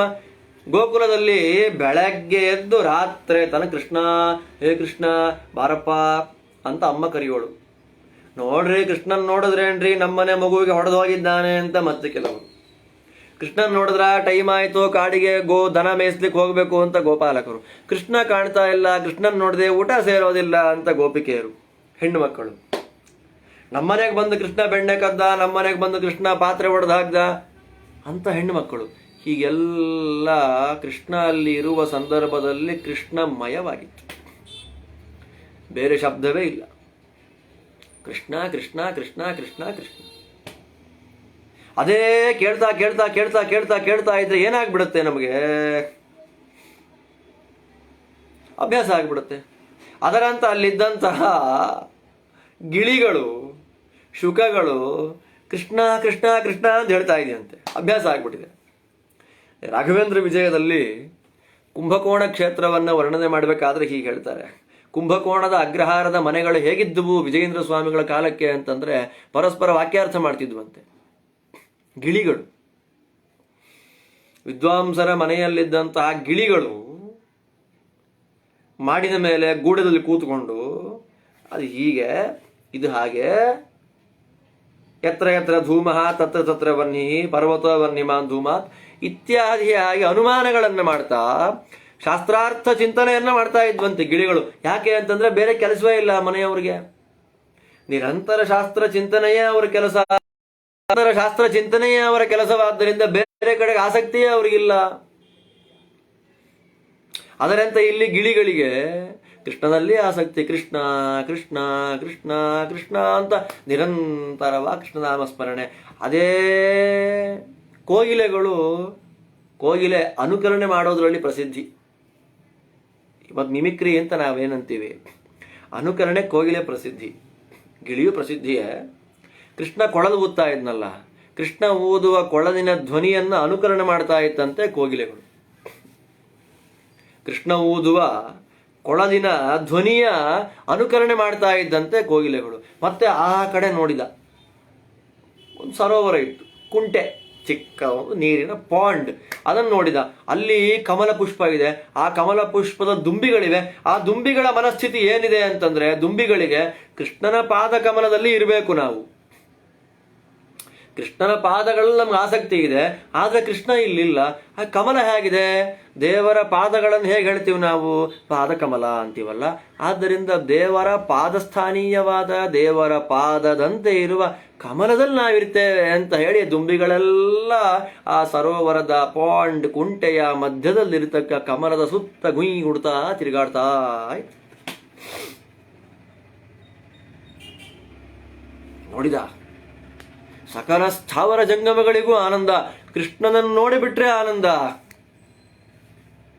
ಇವತ್ತಲ್ಲ ನಾಳೆ ಭಗವಂತ ಬಂದೇ ಬರ್ತಾನೆ, ನಮ್ಮನ್ನ ಬಿಟ್ಟು ಹೋಗೋದಿಲ್ಲ ಕೃಷ್ಣ ಅಂತ ಹೇಳಿ ಅವರಿಗೆ ಪರಮಾಸಕ್ತಿಯಾಗಿದೆ. ಪರಮ ಪರಮ ಪರಮ ಪರಮ ಸಂತೋಷದಿಂದ ಬರ್ತಾನೆ ಬರ್ತಾನೆ ಬರ್ತಾನೆ ಬರ್ತಾನೆ ಬರ್ತಾನೆ ಎನ್ನುವ ಆನಂದದಿಂದ ಮನೆಯನ್ನೆಲ್ಲ ಅಲಂಕಾರ ಮಾಡ್ತಾರೆ. ಪೂರ್ಣಕುಂಭ ಇಟ್ಟಿದ್ದಾರೆ, ರಂಗವಲ್ಲಿ ಹಾಕಿದ್ದಾರೆ, ಹೂವುಗಳನ್ನು ಅಲಂಕಾರ ಮಾಡಿಟ್ಟಿದ್ದಾರೆ. ಅಕಸ್ಮಾತ್ ಮನೆ ಕ್ಲೀನ್ ಆಗಿಲ್ಲ, ನಾನು ನಿಮ್ಮ ಮನೆಗೆ ಬರಲ್ಲ ಅಂದ್ಬಿಟ್ರೆ ಕೃಷ್ಣ ಯಾವಾಗ ರೆಡಿ ಆಗಿರ್ಬೇಕು ನಾವು? ದೇವರು ಯಾವಾಗ ಬರ್ತಾನೆ ಗೊತ್ತಿಲ್ಲ. ಭಗವಂತನ ಆಗಮನವನ್ನ ನೋಡ್ತಾ ಆಗಮನಾಕಾಂಕ್ಷಿಗಳಾಗಿ ವೇಟ್ ಮಾಡ್ತಾ ತಮ್ಮ ಮನವನ್ನ ಅಲಂಕರಣ ಮಾಡ್ಕೊಂಡಿದ್ದಾರೆ. ಅದಕ್ಕೆ ಅವ್ರು ಏನ್ ಮಾಡ್ತಾರೆ ಗೊತ್ತಾ? ದೇವರು ನಮ್ಮ ಹತ್ರ ಬರಬೇಕು ಅಂದ್ರೆ ಏನ್ ಮಾಡಬೇಕು ಚೆನ್ನಾಗಿ ಗೊತ್ತಿದೆ ಅವರಿಗೆ. ದೇವಬ್ರಾಹ್ಮಣರ ಪೂಜೆಯನ್ನು ಮಾಡಬೇಕು. ದೇವರಿಗೆ ತುಂಬಾ ಇಷ್ಟ ಆಗೋದು ಯಾವಾಗ ಅಂದಾಗ, ದೇವಬ್ರಾಹ್ಮಣರ ಪೂಜೆಯನ್ನು ಮಾಡಿದಾಗ ಭಗವಂತನಿಗೆ ಪ್ರೀತಿ. ಅದಕ್ಕೆ ಇವ್ರು ಏನ್ ಮಾಡ್ತಾರೆ? ದೇವಬ್ರಾಹ್ಮಣರ ಪೂಜೆಯನ್ನ ತ್ರಿಕಾಲಗಳಲ್ಲಿಯೂ ಮಾಡ್ತಿದ್ದಾರೆ. ದೇವತೆಗಳ ಆರಾಧನೆ ಮಾಡ್ತಾರೆ, ಬ್ರಾಹ್ಮಣರ ಪೂಜೆಯನ್ನು ಮಾಡ್ತಾರೆ. ದೇವಬ್ರಾಹ್ಮಣರ ಪೂಜೆಯನ್ನು ಮಾಡೋದ್ರಿಂದ ಒಲಿದು ಭಗವಂತ ಯಾವತ್ತಾದರೂ ಒಂದು ದಿವಸ ಮನೆಗೆ ಬಂದೇ ಬರ್ತಾನೆ. ಆಶಾಭಾವನೆ ನಿರಂತರವಾಗಿ ದೇವಬ್ರಾಹ್ಮಣ ಪೂಜೆಯನ್ನು ಮಾಡ್ತಾ ಇದ್ದಾರೆ. ಅಂತಹ ದೇವಬ್ರಾಹ್ಮಣರ ಪೂಜೆಯನ್ನು ಮಾಡುವ ಪರಮ ಸಾತ್ವಿಕ ಜನಗಳ ಗುಂಪಿನಿಂದ ತುಂಬಿದ ಗೋಕುಲಕ್ಕೆ ಪ್ರವೇಶ ಮಾಡಿ ನಂದಗೋಪನ ಮನೆಗೆ ಬರ್ತಾನಂತೆ. ನಂದಗೋಪನ ಮನೆಗೆ ಬರೋದನ್ನು ನೋಡಿದಂತಹ ಎಲ್ಲ ಗೋಪಾಲಕರಿಗೆ ಮನಸ್ಸಿನ ಒಳಗೆ ಪ್ರವೇಶ ಮಾಡಿಬಿಟ್ಟ. ಉದ್ಧವ ಅನ್ನೋದಕ್ಕೆ ಎರಡು ಅರ್ಥ ಇದೆ. ಉದ್ಧವ ವ್ಯಕ್ತಿ ಅಂತಂತ ಒಂದರ್ಥ, ಉದ್ಧವ ಅಂದ್ರೆ ಸಂತೋಷ ಅಂತ ಒಂದರ್ಥ. ನಂದಗೋಪನ ಮನೆಗೆ ಪ್ರವೇಶ ಮಾಡಿದ್ದನ್ನು ನೋಡಿದ ಗೋಪಾಲಕ ನಮ್ಮನೆಗೂ ಬರ್ತಾನೆ ಅಂತ ಸಂತೋಷ ಆಯಿತು. ನಂದಗೋಪನ ಮನೆಗೆ ಪ್ರವೇಶ ಮಾಡಿದ, ಬೇರೆ ಗೋಪಾಲಕರ ಮನಕ್ಕೆ ಪ್ರವೇಶ ಮಾಡಿದ.